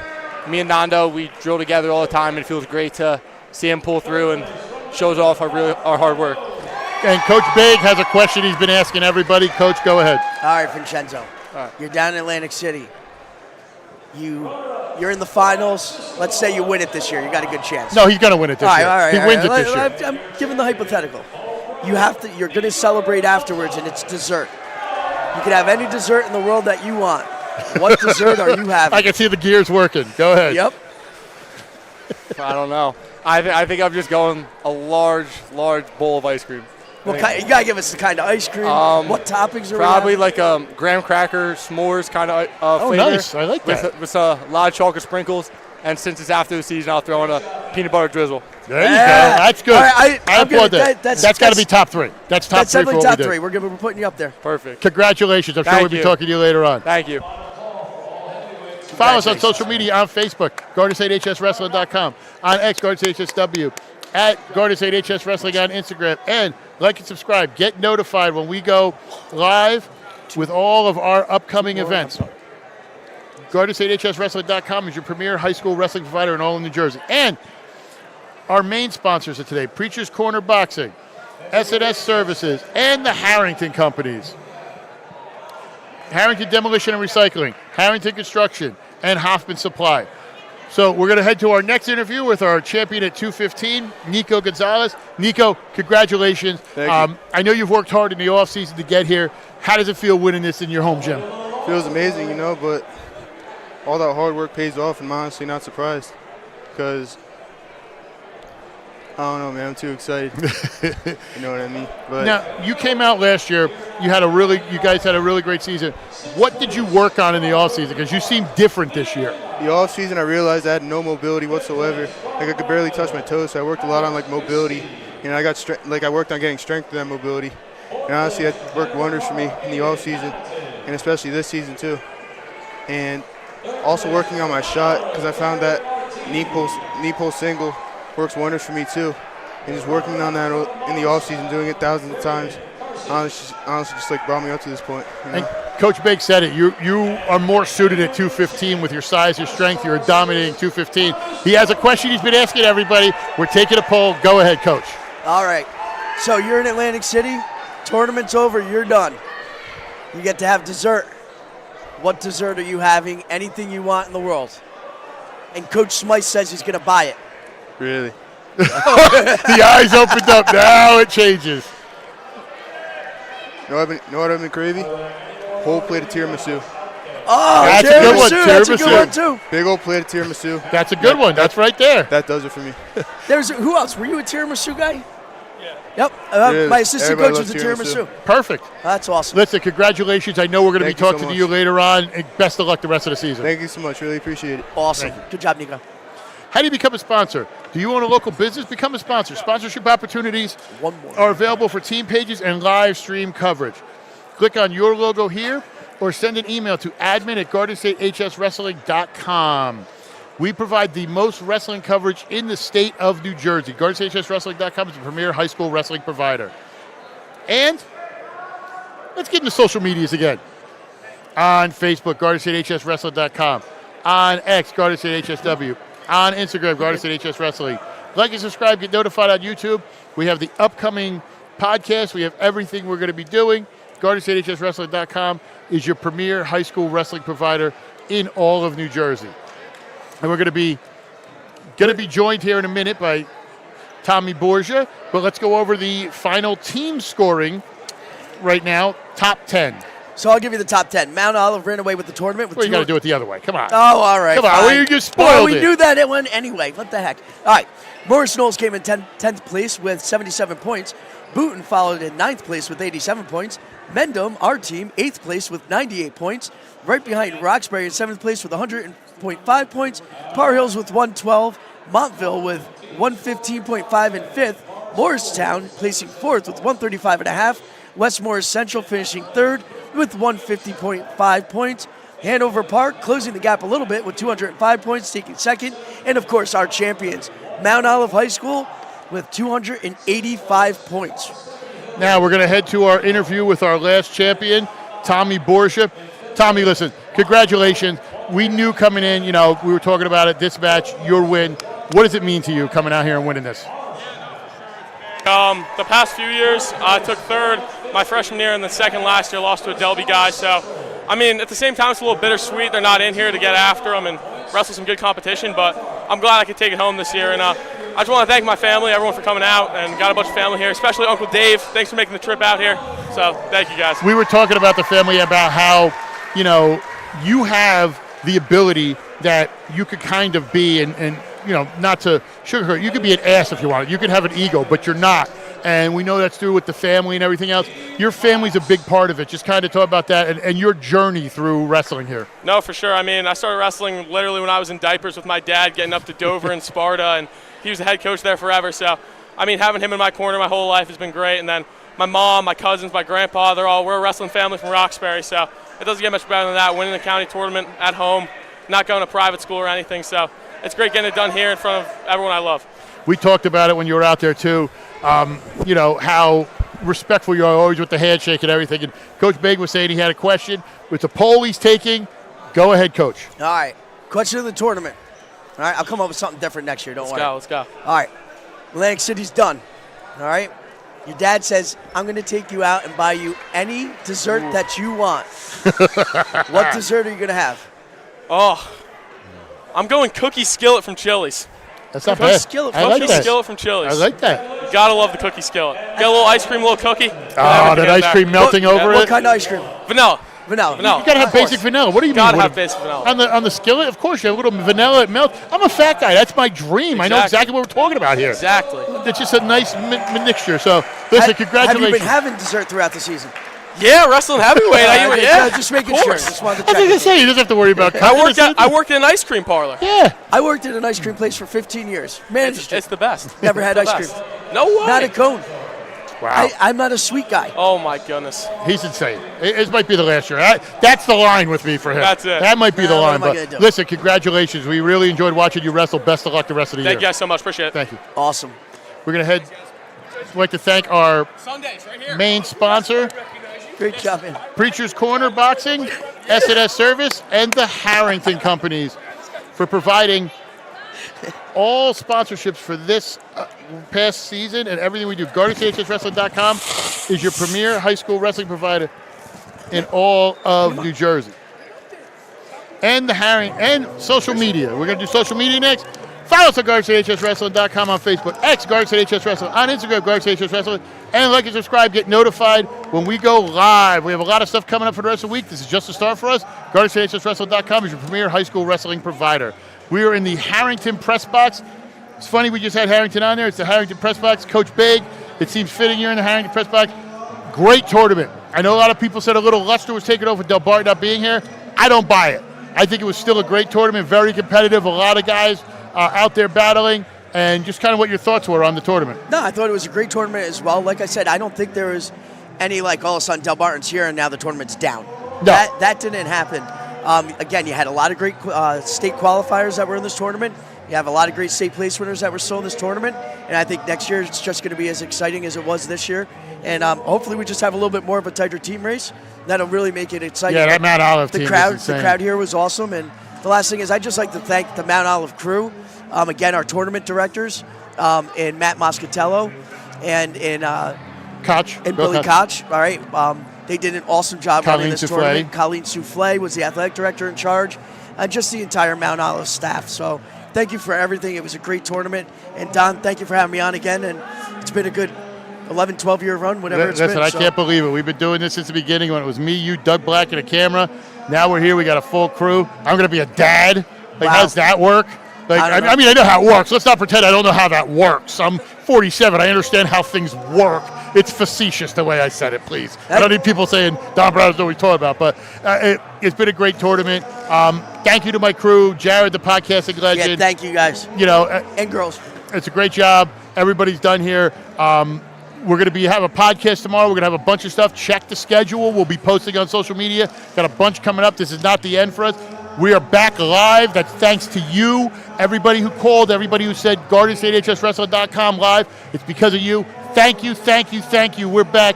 For Stephen Baig, for everybody here, I'm Donald J. Brower. We'll see you next week. And I'm the #1 amateur broadcaster Number signing one. off. Awesome, man.